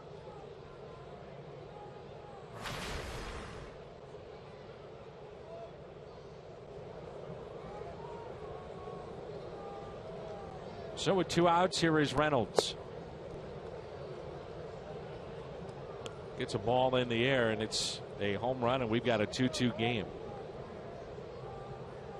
More times than not, though, he does not need the win to help that out. Lowest ERA in September, now October. Steven Strasburg pitched very well last night, 1.24.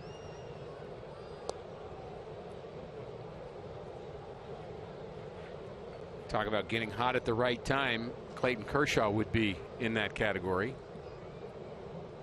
He's been good his whole career, really, but when he's right, he's unhittable.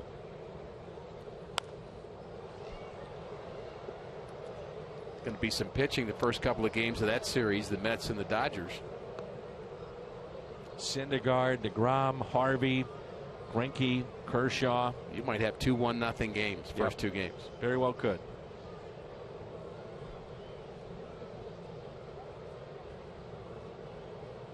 You have to think that Kershaw has to be awfully motivated. One of the blemishes, that's a line out to center and a sliding catch by Maben, but one of his blemishes on his resume postseason against St. Louis.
Appearance number 6. We saw him the other night against Pittsburgh and threw the ball well, didn't he? He did. He had good breaking pitches in that game. He had the Wainwright fastball, and I particularly liked the called third strike that he had.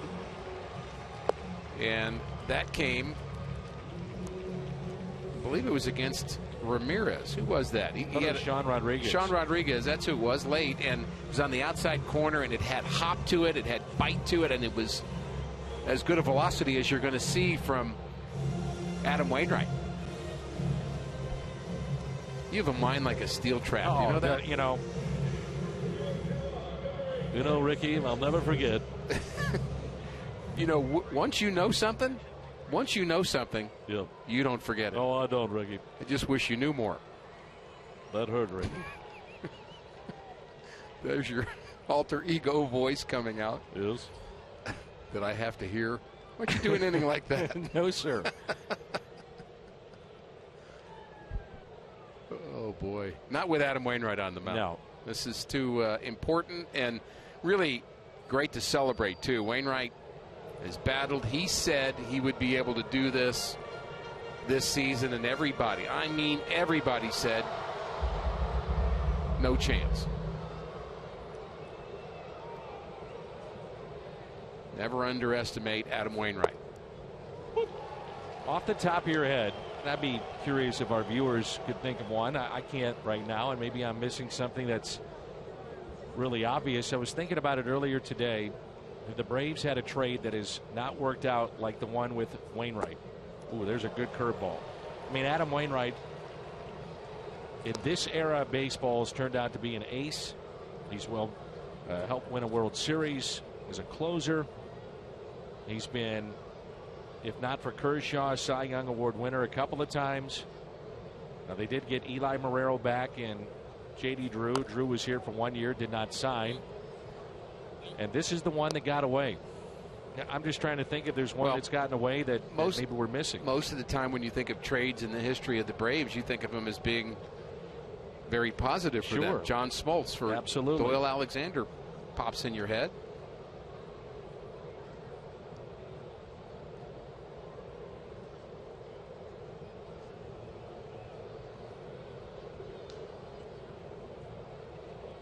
I'll tell you who they shouldn't have gotten rid of.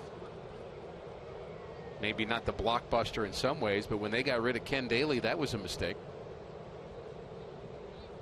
Ken Daly was a top pick. He was their #1 pick, AAA starter, still very young, talented. Braves traded him to the Cardinals, and he became an important part of the Cardinals bullpen for years. 0-2 pitch. And a fly ball lifted out to left. That'll carry. And the catch is made. Little pressure on Travis Tartamella right now, too, to get on the same page with Wainwright. And either they're not on the same page or Wainwright can't see his signals because he just went down and grabbed chalk on the fingertips so he could see him. But think about that. You know, here you are, Travis Tartamella catching one of the premier pitchers in the game right now. Well, he's doing what he's good at right now, and that's catching. His confidence in terms of calling a game and controlling the running game, that's why he stayed in the minor leagues as long as he has. Bobbled just a bit, and the play is made.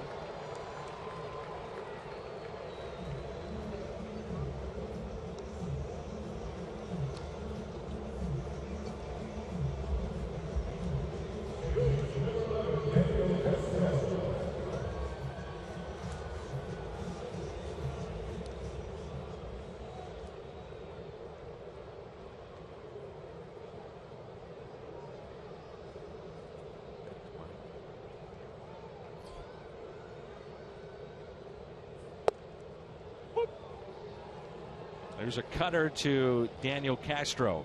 This will be 1 inning, we think, for Wainwright. This is only pitch number 7. Wonder why you wouldn't go more than 1. You could get your other question answered. I think it depends on how you envision possibly using Wainwright in the playoffs. Is he your 8th inning guy? Your 7th inning guy? Is he a bridge guy? Just think about Segrist, Wainwright, that combination to get to Rosenthal. You talk about shortening up games and the blueprint of success in last year's postseason for the Royals. Seth Maness is clearly your guy you're going to use to get a double play and to come in with bases loaded and try to get out of a jam. That's what he's been good at. He has been good at stopping the bleeding, but you don't think of him as your prototypical 7th, 8th, or 9th inning guy. But that would be something if Wainwright pitches himself into that role, because I think that's up for grab. We've seen good things from Seashek and Broxton, but not every time. Wainwright certainly has the experience. The 2-2. Big curveball bounced to third, bobbled, and Wainwright will stay out there. And Aaron Reynolds, number 9. Yeah, the doctors have talked about it. Jim Hayes has reported it, where the idea has been they don't want to have him go up and down, up and down. So once he's up, once he's loose and throwing, you get that inning, you get it out of the way, and then he sits. In other words, just not trying to push it. Makes sense.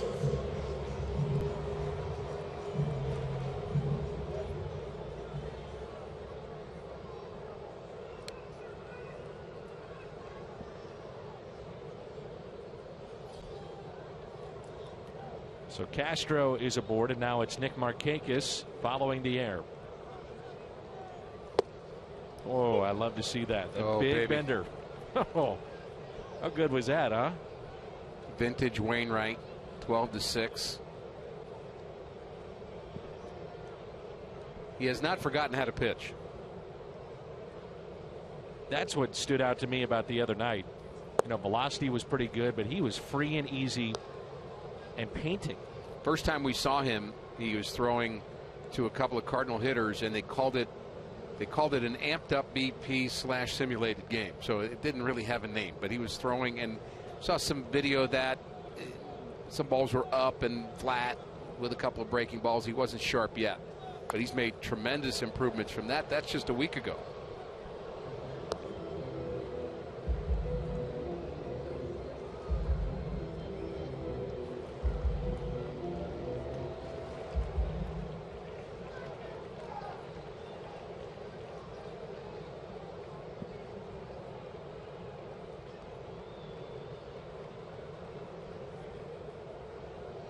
Here's a 1-2 pitch. Breaking ball. It's hit to Greg Garcia. This was strike one on Nick Marchakis as we had to break. Vintage Adam Wainwright. Whoop.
And let's take a look at the Cy Young race of the National League. Jake Arrieta, Zach Greinke, Clayton Kershaw, who is, I believe, 6 away from 300 strikeouts, a feat that has not been done since Schilling and Johnson with Arizona.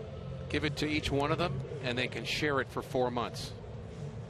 If he had one to pick, it would be Jake Arrieta. I think the 21-6 trumps what Zach Greinke did. His ERA is lower, but Arrieta has just been on fire the second half of the season. Have you seen his numbers, by the way, for the second half? Arrieta, terrific, best all time, potentially. And he's really figured it out right now. And you can't really expect to beat him. That's why if you're the Pirates, you can't be very confident going into that game, whether that game's going to be in Pittsburgh or Chicago.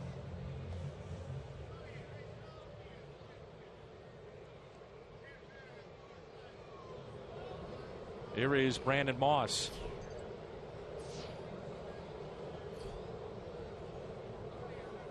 Moss with 2 hits tonight, a double and a single. It's the Gateway Honda home run inning of a Cardinals player hits a home run. The Gateway Honda dealers donate $1,000 to the Make-A-Wish Foundation. Matt Marksberry is your new pitcher for the Atlanta Braves. 2-0. The Braves on top. And a fastball at the knees, 0-2. Nice job by Tehran, their starter. 6 innings, 5 hits, 1 walk, 6 strikeouts. Another reason this has somewhat of a feel of a spring training game. I don't think there's a lot of thought really to matchups here in this game. It's just who do we want to get work for. And that includes the players playing, but also the relievers. I don't think there's going to be, I wouldn't expect there to be the same amount of lefty-righty thing out of the bullpen late in this game.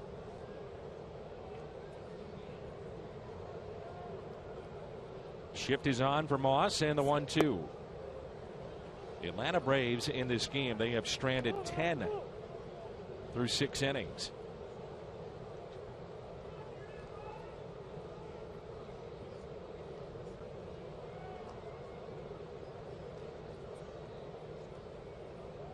The 2-2 inside.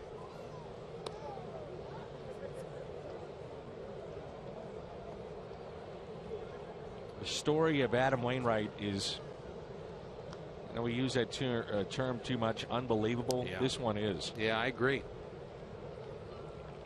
3-2. And it's a leadoff walk, and again the Cardinals will have the tying run come to the plate.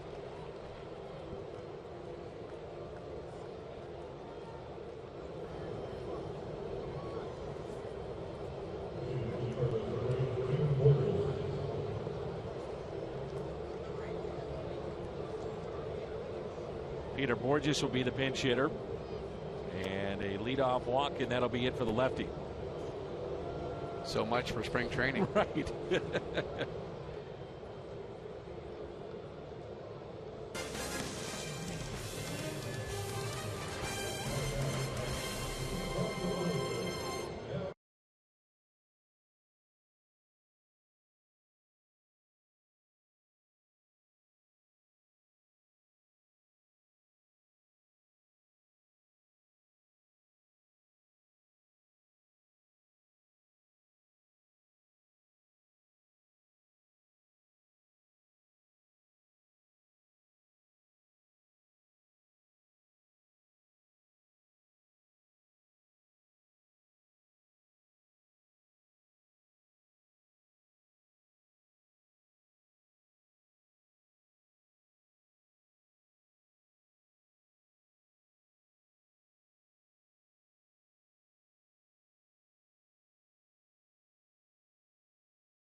Official Cardinals yearbook, celebrating the history of Cardinals uniform numbers and the legends who made them famous. Order your copy today at 314-345-9000 or cardinals.com/yearbook.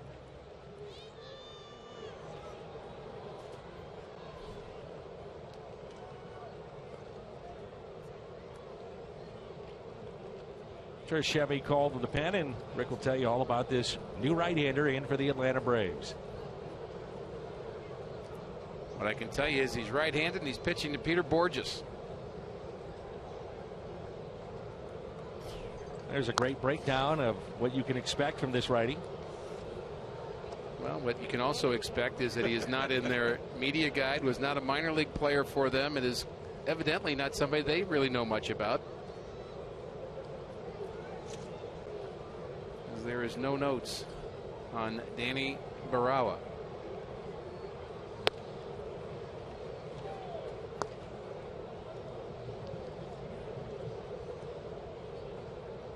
I can tell you that he used to play for the Yankees. Does that help? I'm in. claimed on waivers from the Yankees.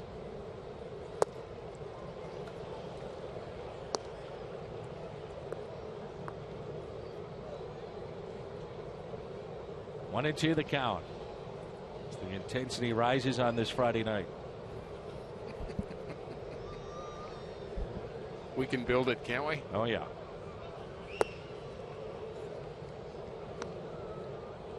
Now, here is a legitimate question for you. Do the Cardinals take 11 or 12 pitchers in round one? They've been using 12 most of the year, most of the time. In a short series with off days, I think you can go to 11.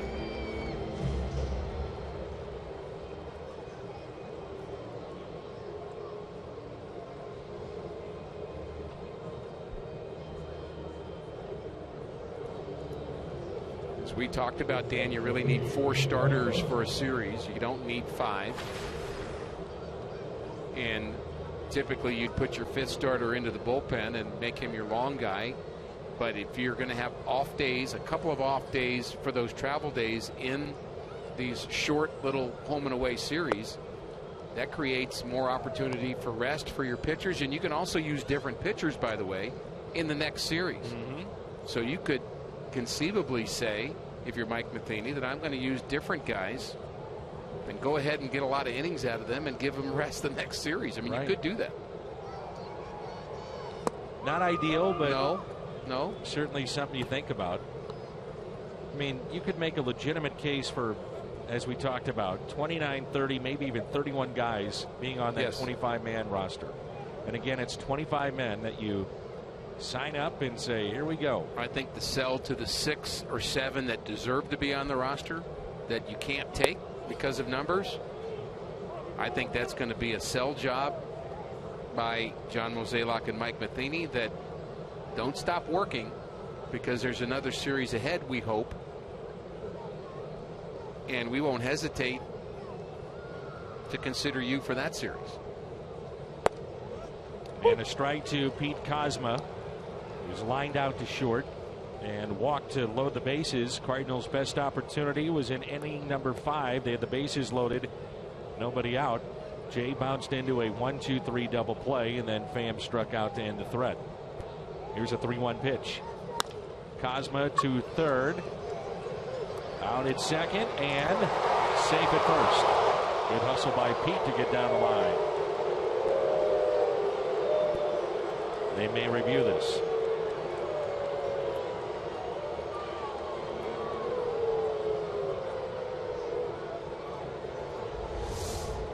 Kozma runs well. Took a little bit of time to develop here. There's the turn. I believe he was safe. To the naked eye, I thought he was out. I was less sure about it the second time I saw it. 2's enough. Here's Travis Tartamella, who singled to right. His lone major league at bat. What a thrill this must be for him. A locker room celebration. You're playing for the best team record-wise in the game. You're learning from Yadier Molina, Mike Matheny to improve your craft. 0-2 the count. I shared with you earlier, Yadier Molina before the game was talking to a group of people, younger guys, and he was explaining who some of the people were. There's a stolen base for Tony, or rather for Pete Kozma. No chance for Pierzynski. He was explaining to them that's Eddie Perez. He was a longtime catcher here as he was throwing batting practice and telling guys who he was, what he did, the young players that didn't know. Then he went to Terry Pendleton, who was throwing back in batting practice next, and said he was a big-time Cardinal player. And I just love that's Yadi being who he is, teaching, encouraging. Always time to have a conversation about baseball in the dugout, in the bullpen, and Yadi taking advantage of that opportunity. I thought that was pretty interesting to hear. Not surprised. Tartamella to third. And it's time to stretch. The Cardinals have stranded 6 tonight. 2-0 Braves.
St. Louis 6-5. They have stranded 10 in this game. 2-0 their lead. Garcia 4 innings, his final tune-up before the playoffs.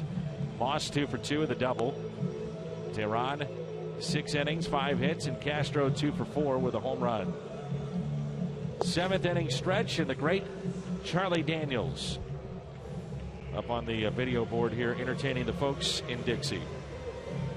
Chevy call to the bullpen is Steve Seashek, and like to see more command from him. Last time we saw him, Danny had 3 walks, and he could be one of those late inning guys for Mike Matheny. 7th inning, 8th inning, has closer experience, but has been, I would say, up and down as a Cardinal. When he's right, his slider is right, and we've seen him be a little more vulnerable against left-handed hitting than he has right.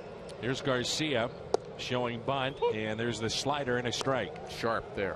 You know, talking with Eduardo Perez, who was a coach with the Miami Marlins a few years ago. Seashek was in their bullpen at the time, and I said, tell me about this guy and what you like about him. And he reiterated the slider to right-handers is devastating. He said if this guy is right, he's unhittable. He said you still haven't seen him right yet. He said I've gone back and looked at some tape, looked at some games. He's been good, but not to the level that he once was. And he said it's not to say he can't get there, and he's still effective and he's still good, but he can be great. Ground ball to third. There's Reynolds, and there's one away. One of the other things you get with Seashek is similar to what we talked about earlier with Matt Belisle. And, you know, this game is about performance on the field. You're trying to get people out. You're trying to win. You're trying to hit home runs. It's about performance. But if you're going to be on the bench, you're going to be an extra player on a team, it sure does help if a guy's likable.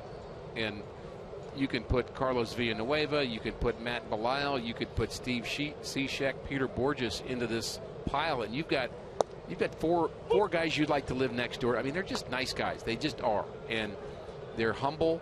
They're good teammates. And it's a long season if you've got guys that aren't like that on your bench. Can I say something without you getting mad? You don't care. I like likable guys. Yeah. I do. And it does add to it. Yes. I like guys that are absolutely nasty, filthy, mean, and flat out can get the job done. And I'm not discouraging what you're saying. I mean, add that to it. But I want to see results. Number one, and number two, if they're nice guys, okay, great. That's where I started. That's what I said. Right. I said, you know, hey, my next door neighbor's a nice guy. I don't want him pitching for the Cardinals either. So it's more than that. But it makes the season much more, I would say, it's a more joyful experience to be a player. And you know, you spend a lot of time together. Exactly. And it helps. It helps, yes. And, you know, the nasty guys, you can have a few of those. But we've had a few over the years. Just put their locker on the other side of the room for me. That's all I'm saying. Seashek gets the strikeout. And I think you know what I'm going. Oh, I'm I just do. Giving you trouble, I do. No, I get it. Well, no, and I think the first point is true. Results like this, getting outs, that's still the bottom line of this game. And when it comes down to it, Mike Matheny's going to have to pick 25 guys that will give him the best results, no matter how good a guy he is. You know what I like about John Lackey? He's got a little bit of that nasty, all business streak, and we've gotten to know him away from the field, and he's completely opposite of what I thought. He's great. Right. He's fun to deal with, straight shooter. But man, when he's between the white lines, and if you're not playing the game right, he is in your face. You got to have a little bit of that, I think. It's a mixture. It's actually my favorite combination when a guy can. You agree? Yeah. I mean, I think of some guys that I've known over the years, and this is going to go back a ways, but Oral Hershiser played with Oral and was very close with Dave Dravecki, who would have been the kind of guys that once they came between the lines, I mean, it's all business. Yeah. Adam Wainwright's like that, between the lines. Here's a good slider and a check swing, and it goes over the glove of Adams and into right. So Maben reaches out. There's been a couple really good sliders in this game already from Seashek. Cardinals are in the postseason. Fox Sports Midwest will have you covered. Catch the Missouri Lottery Cardinals live postgame show on Fox Sports Midwest after every playoff game. Jim Hayes will be in the stadium. Pat Paris and the crew will be breaking down the game. That means my partner tonight, Rick Horton, and Al Raboski from Ballpark Village. I'm picturing you as a member of the Oakland A's. That'd fit right in. You would love that team. Billy Martin. The 70s? I'm talking about the 70s Oakland A's. They didn't get along very well. Wait a minute. What does that say about me? That's the nastiness you like. I do. They had plenty of it. But even then, people will say, well, see, chemistry doesn't matter. But they did have chemistry. Right. They just fought out their chemistry. But it's not that they weren't pulling for each other once they got between the lines. I think about the Cardinals and this great run they've had. And from afar, if you weren't around the team, you would say the Cardinals had those type of guys. Dave Duncan, Tony La Russa, Albert Pujols, Edmonds. I mean, there's guys that had an edge. Didn't make them bad people, but between the white lines, you know, there was an edge. There was a nastiness to them. I think of Chris Carpenter. Yeah, good example. Fiery competitor. Yeah. And from afar, those are the kind of guys that if they weren't on your team, you hated them. When they were on your team, you loved them. There's a long-time baseball expression that is said every day on the final game of the season for teams that are going home. You can also say it at the end of your career. It's time to pick your own friends. Because when you're playing, your friends are picked for you. Mm-hmm. And I would say, honestly, in my case, the friends that were picked for me are still my friends. And I'm thankful for that. Your team's had some edginess to them. There were always some guys there that were edgy, yes. Edgiest player you were around in St. Louis? Well, I was going to say Kirk Gibson until you said in St. Louis. Yeah. Kirk Gibson scared me. First time I met him, he walked up to me, put his finger in my chest. I just got traded there, and he said, "What are you going to do to help my team win?" I thought he was kidding. He wasn't. And after I stammered a bit, told him I'll get out a lefty every once in a while for you, Gibby. End of conversation. How about in St. Louis? In St. Louis?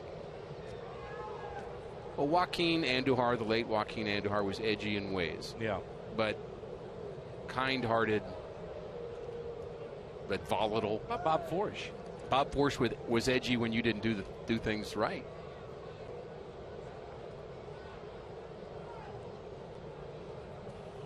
How about Ozzie? Ozzie and Tommy Herr were in a edgy. different way. Were edgy. Ozzie and Tommy were both edgy in different ways. Yeah. I think Worrell had that streak to him a little bit. Am I right? In the 9th inning, he sure did. Yeah. Just something about it.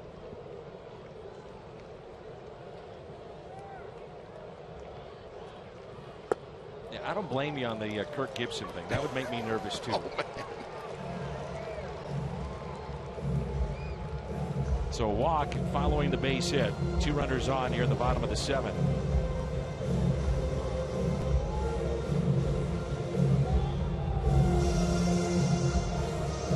Pinch runner is in. It'll be Pedro Siriaco.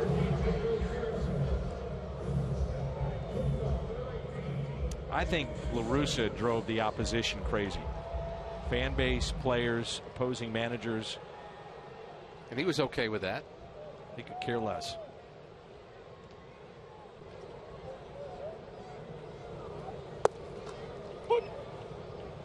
Tony told us many times over the years, and what great years we had with him in St. Louis, but he's one of his favorite lines. He had many of them, but one of his favorite lines was pressure makes diamonds. And I want to put pressure on my players. I want to put pressure on everything we do. Create it if I have to, as if there's not enough in this game. But he liked tension.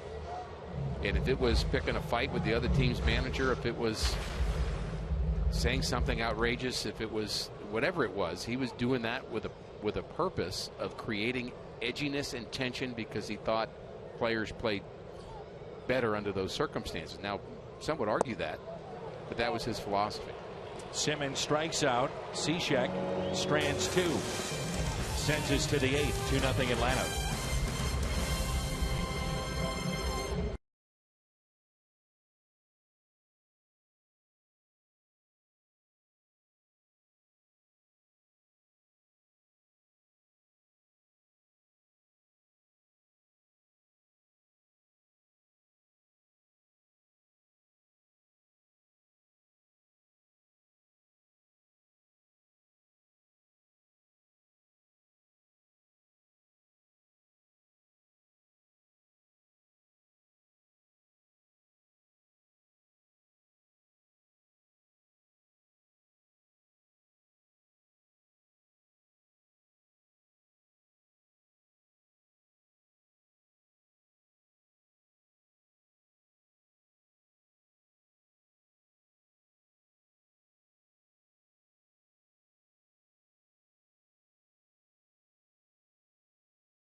We head to our studio in a Bomberito Sports Update with Pat Paris.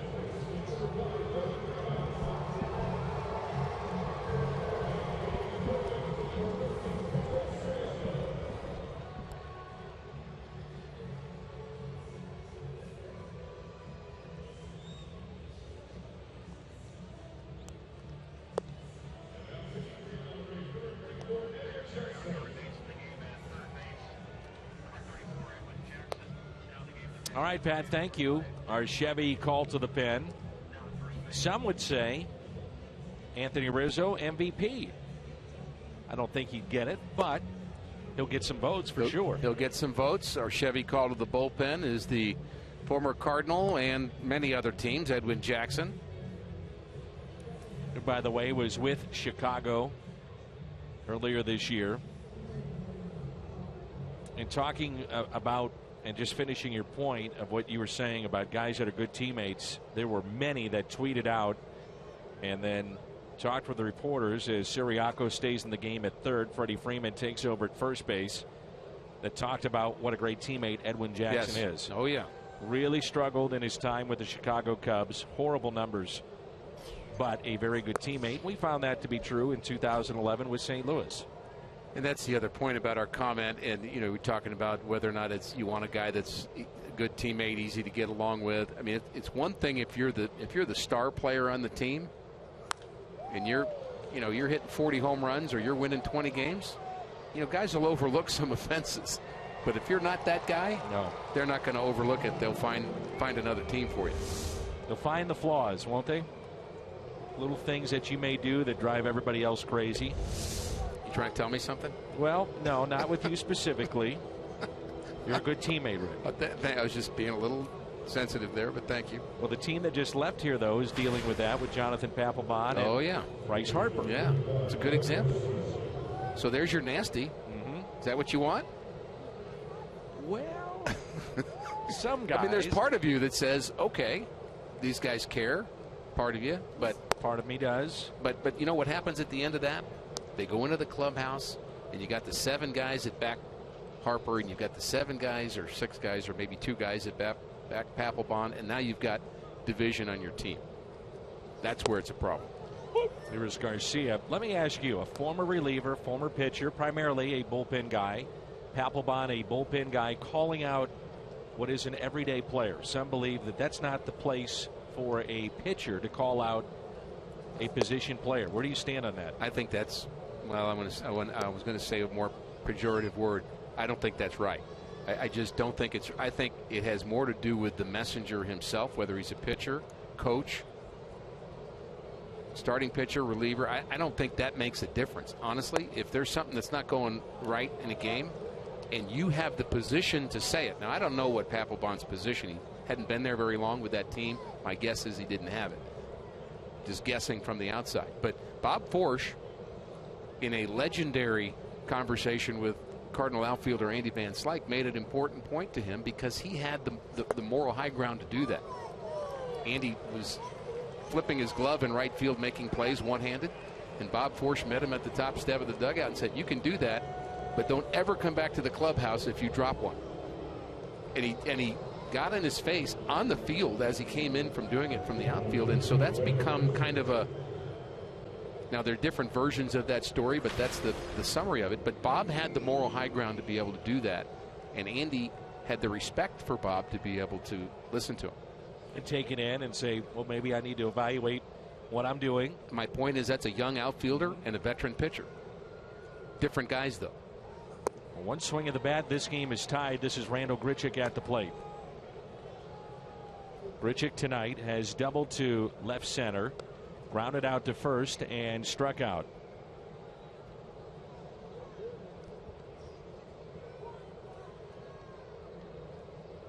I will say this, in watching the replay a lot with what Papelbon did, he's lucky, and Harper is lucky he's not hurt. Oh, boy. No one has talked about that. I mean, he got after him and bent him backwards on the back bench. That was not a slap fight.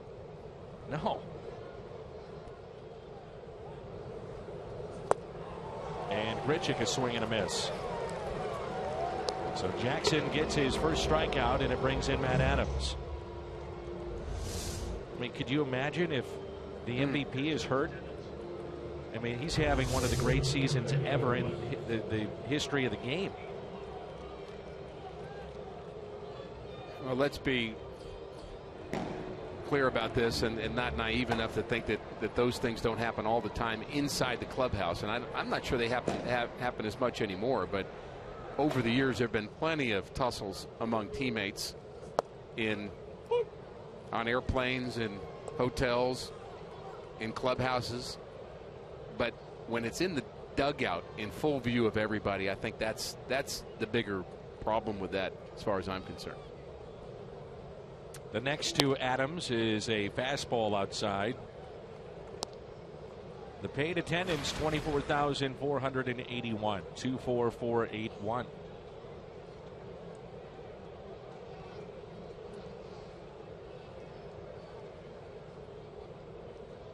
Here's a 1-1. And if that was handled in the hallway or out of the view of cameras, we're not talking about it at all. It's kept in-house, and its boys will be boys, right? And frankly, the oddest thing of that whole thing is that Papelbon was sent out for the next inning because they were not clear that he'd been somehow the manager missed that he'd been involved in that, and he just sent him out. How do you miss that? You can't. 1-2 is pulled foul.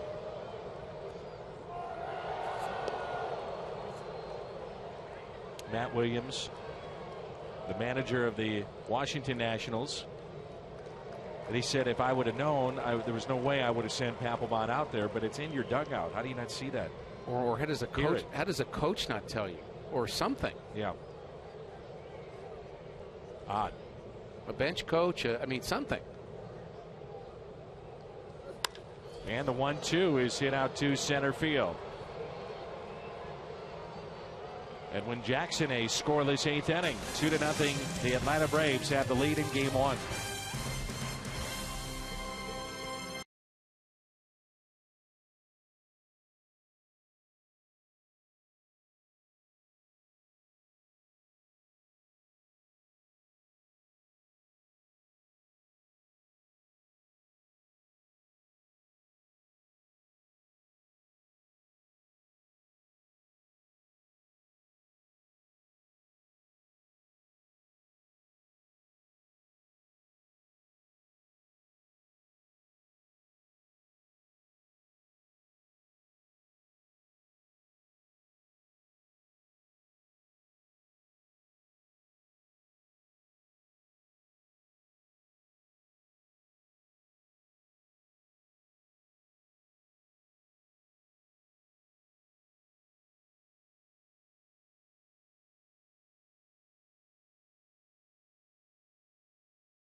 To you by Budweiser.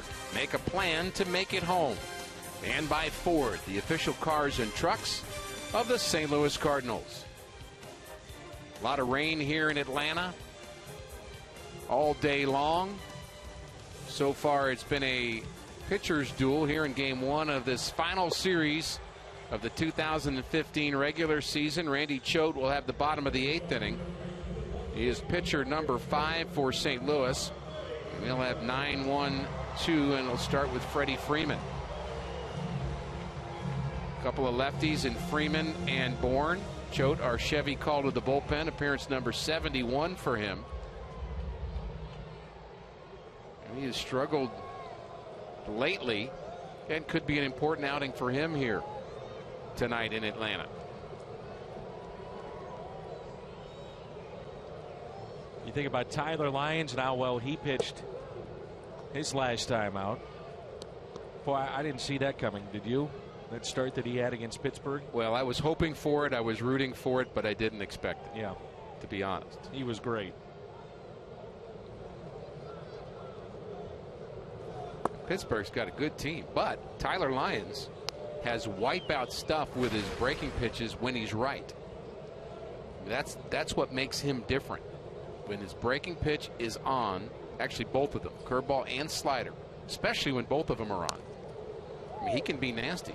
And what he represents possibly long term for the Cardinals, maybe short term, is a guy who can pitch multiple innings out of the bullpen from the left side. So if one of your starters hits a bump Falters. in the road, yeah, early on you can yank him, and you've got Tyler Lyons there, effectively being used as potential long man. Carlos Villanueva has done a nice job with that position, but Lyons gives you that from the left side. Villanueva, by the way, how fitting was that in many ways to have him pitch that last inning? I was really happy for him. Fitting with the leadership he's shown for this Cardinals team. Both arms up in the air as Freeman is hit by the pitch.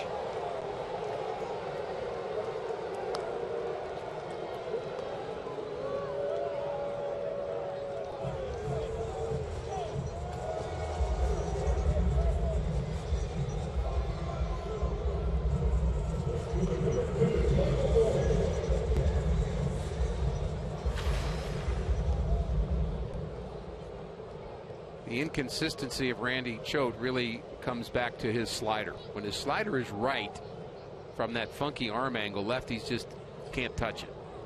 But when it's not right, he spins it, sometimes keeps it on the inner half of the plate, and it's either hittable, or in that case he spun it so much it hit the batter Freeman.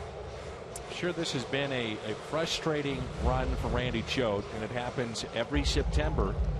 With expanded rosters, the opposition can get away from that lefty-lefty matchup. And Randy Choate, if you can avoid it, you're not going to leave him exposed against a righty. So September's, he doesn't get a lot of work. 0-2 on Michael Bourne with a runner at first and nobody out.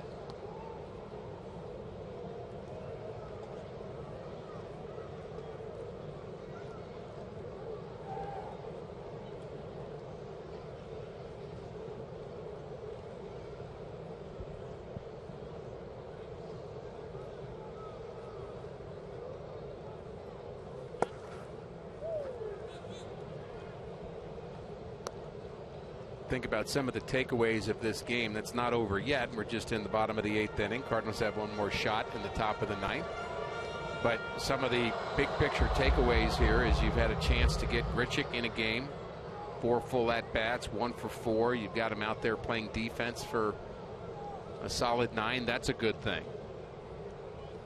We've seen Adam Wainwright in this game pitch effectively. A strong inning for him. Matt Belisle pitched effectively, a strong inning. You've got Jaime Garcia, got his work in.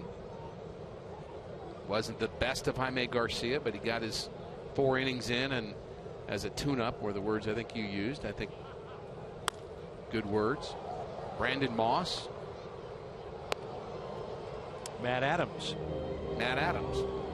getting a chance to play an entire 9 innings. So some takeaways of building towards, as we said in our Toyota Keys, you're prepping for the playoffs, but you're also trying to compete in the game in front of you. 2-2 the count with a runner at first. And this is a strikeout of Bourne.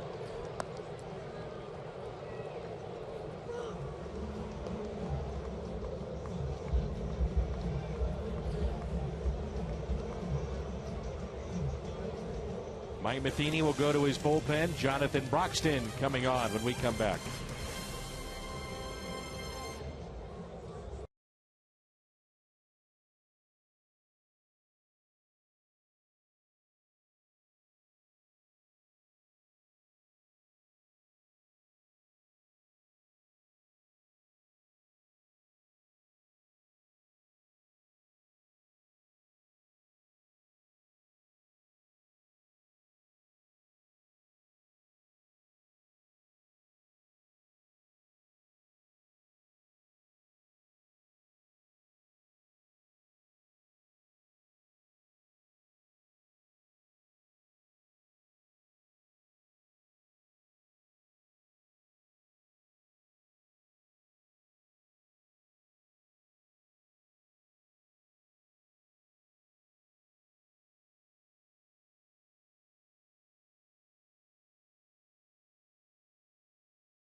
of the St. Louis Cardinals and may not be reproduced or retransmitted in any form.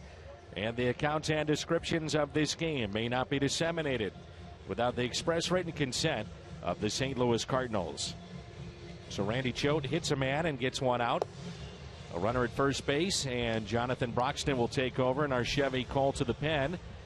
And the 66th time he's been called upon from out of the bullpen. The thing I've noticed most about Broxton lately is the increased velocity. The slider is a little bit like Seashek's, where it's in and out. When it's good, it's very good.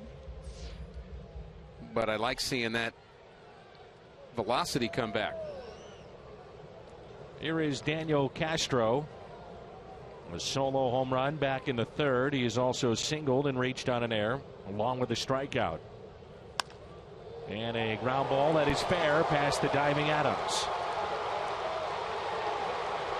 Dug out by Moss. Here comes Freeman. He's waved in and he'll score as the ball gets away from Garcia.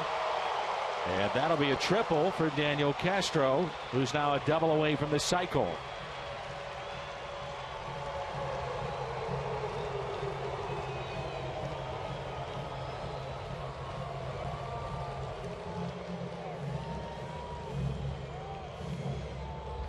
With that, it's a 3-run Atlanta Braves lead. Just inside the bag at third.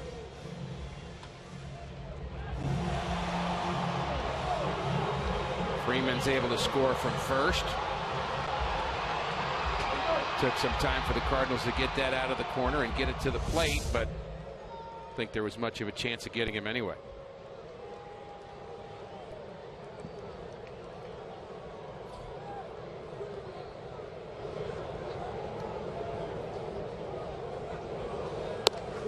And a fastball that's taken high by Nick Marchakis.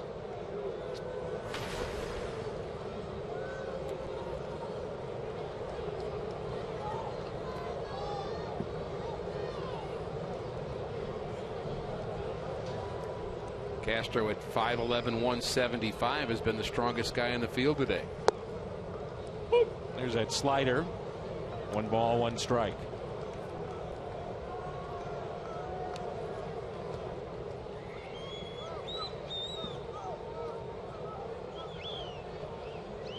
Infield is drawn in.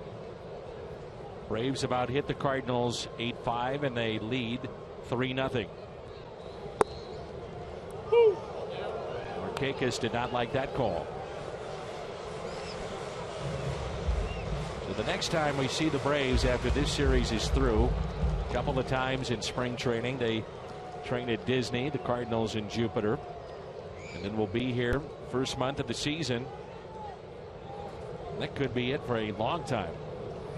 Fastball taken high.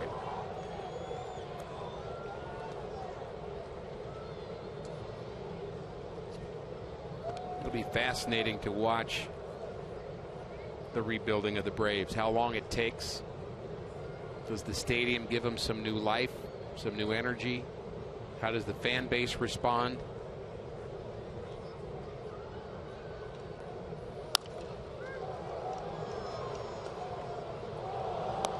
From the studies they've done, my understanding is much of their fan base is from that area of Cobb County. So they will get an awful lot of fans, presumably, to the ballpark.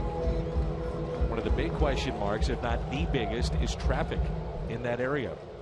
The number of people that I've met who are not from that area aren't too happy about it for the reason you just said. 2-2 is a base hit with the infield drawn in. One scores to make it 4-0 Atlanta.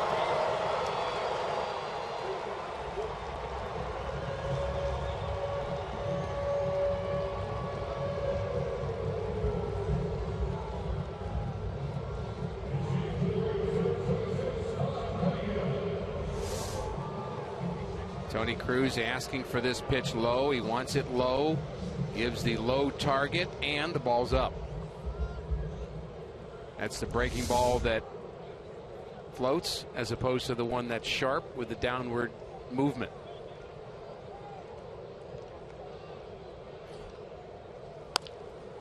And a double play ball. 4-6-3 on the double play.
And the Cardinals trail by the score of 4-0 here in Game 1 of this 3-game set to wrap up the regular season.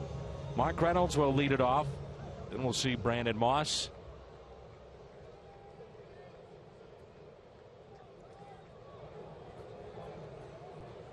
After that, a pinch hitter for Jonathan Broxton.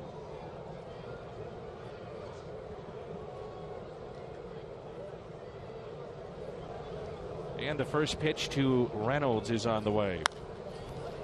Popped up. Is this playable? Looks to be. Nice play by Freddie Freeman up against the tarp.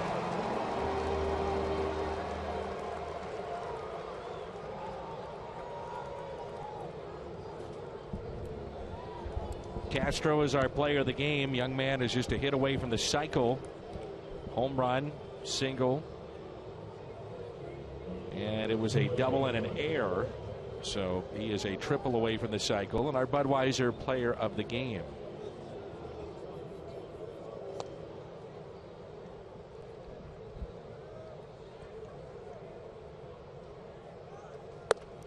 Fastball at 97 to Brandon Moss. Moss with a couple of hits. Good night. And also a walk. Quickly, no balls, 2 strikes.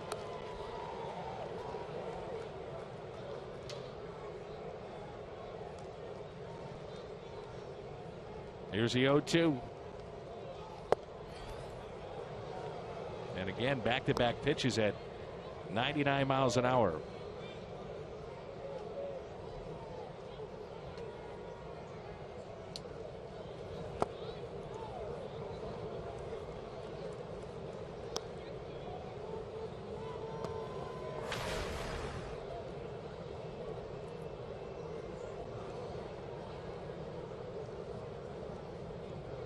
The 2-2.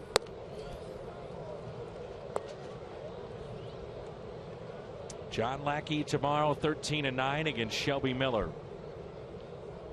We'll come your way at 5:30 St. Louis time with the pregame show.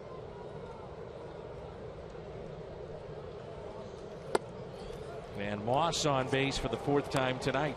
Talked about some of our takeaways from this game, one of them being Brandon Moss having a good night.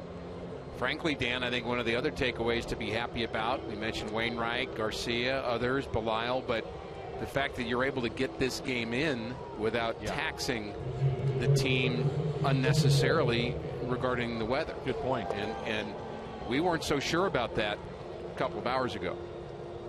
Had the feel for potentially a long night and rain delays, and we may get some of that tomorrow, but thankfully we have not seen that yet tonight. 0-1 the count on Colton Wong, the pinch hitter for Jonathan Broxton. Cosma is on deck.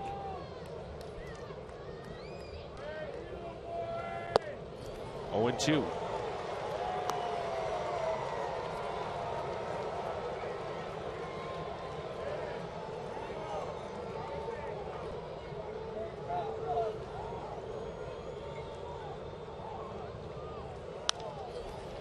Hit the other way, and that'll slice foul and out of play.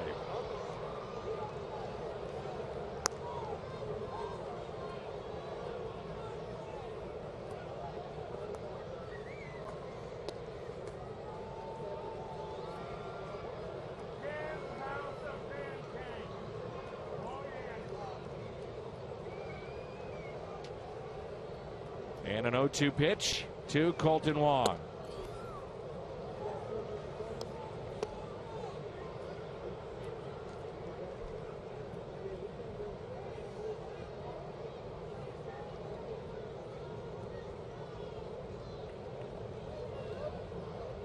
Here's a 1-2.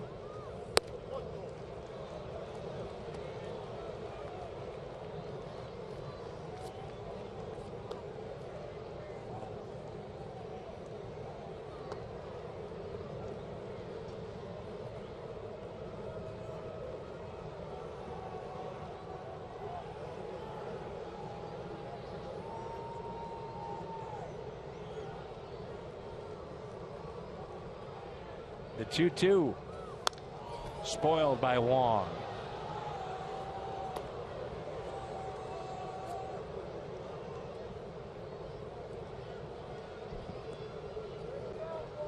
Colton's really been in defense mode a little bit at the plate. We've seen that from him a little bit lately. Instead of letting it go, he's just feeling for his swing.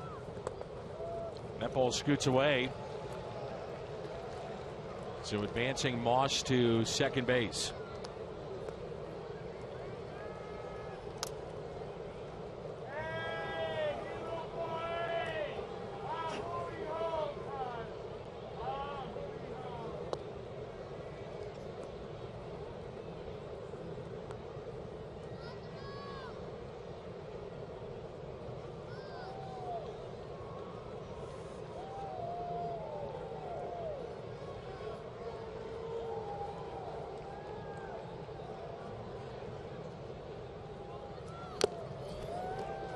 Tardy with that swing, but got a piece. That's what we've been seeing, though, with Wong. He's been going the other way. And I know you were just talking about that with almost a defensive swing, like you said. And it's probably not his best foot forward, but I think he's trying to get some building blocks to getting his confidence back at the plate. 3-2. A liner out there and safe at second base. Moss back in safely, and there's 2 down.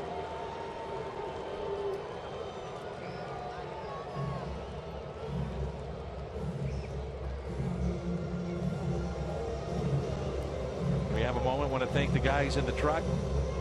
They work so hard night in and night out. Yes, they do. That has continued here tonight. In particular, Tom Mead, our director, Mike Helling, our producer, Keith O'Brien, and his top assistant, Keith Oberman.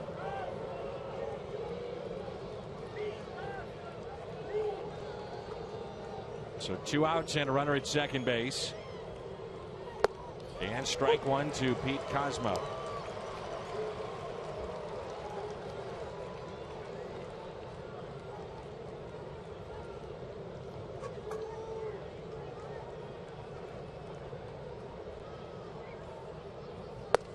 Oh, and 2.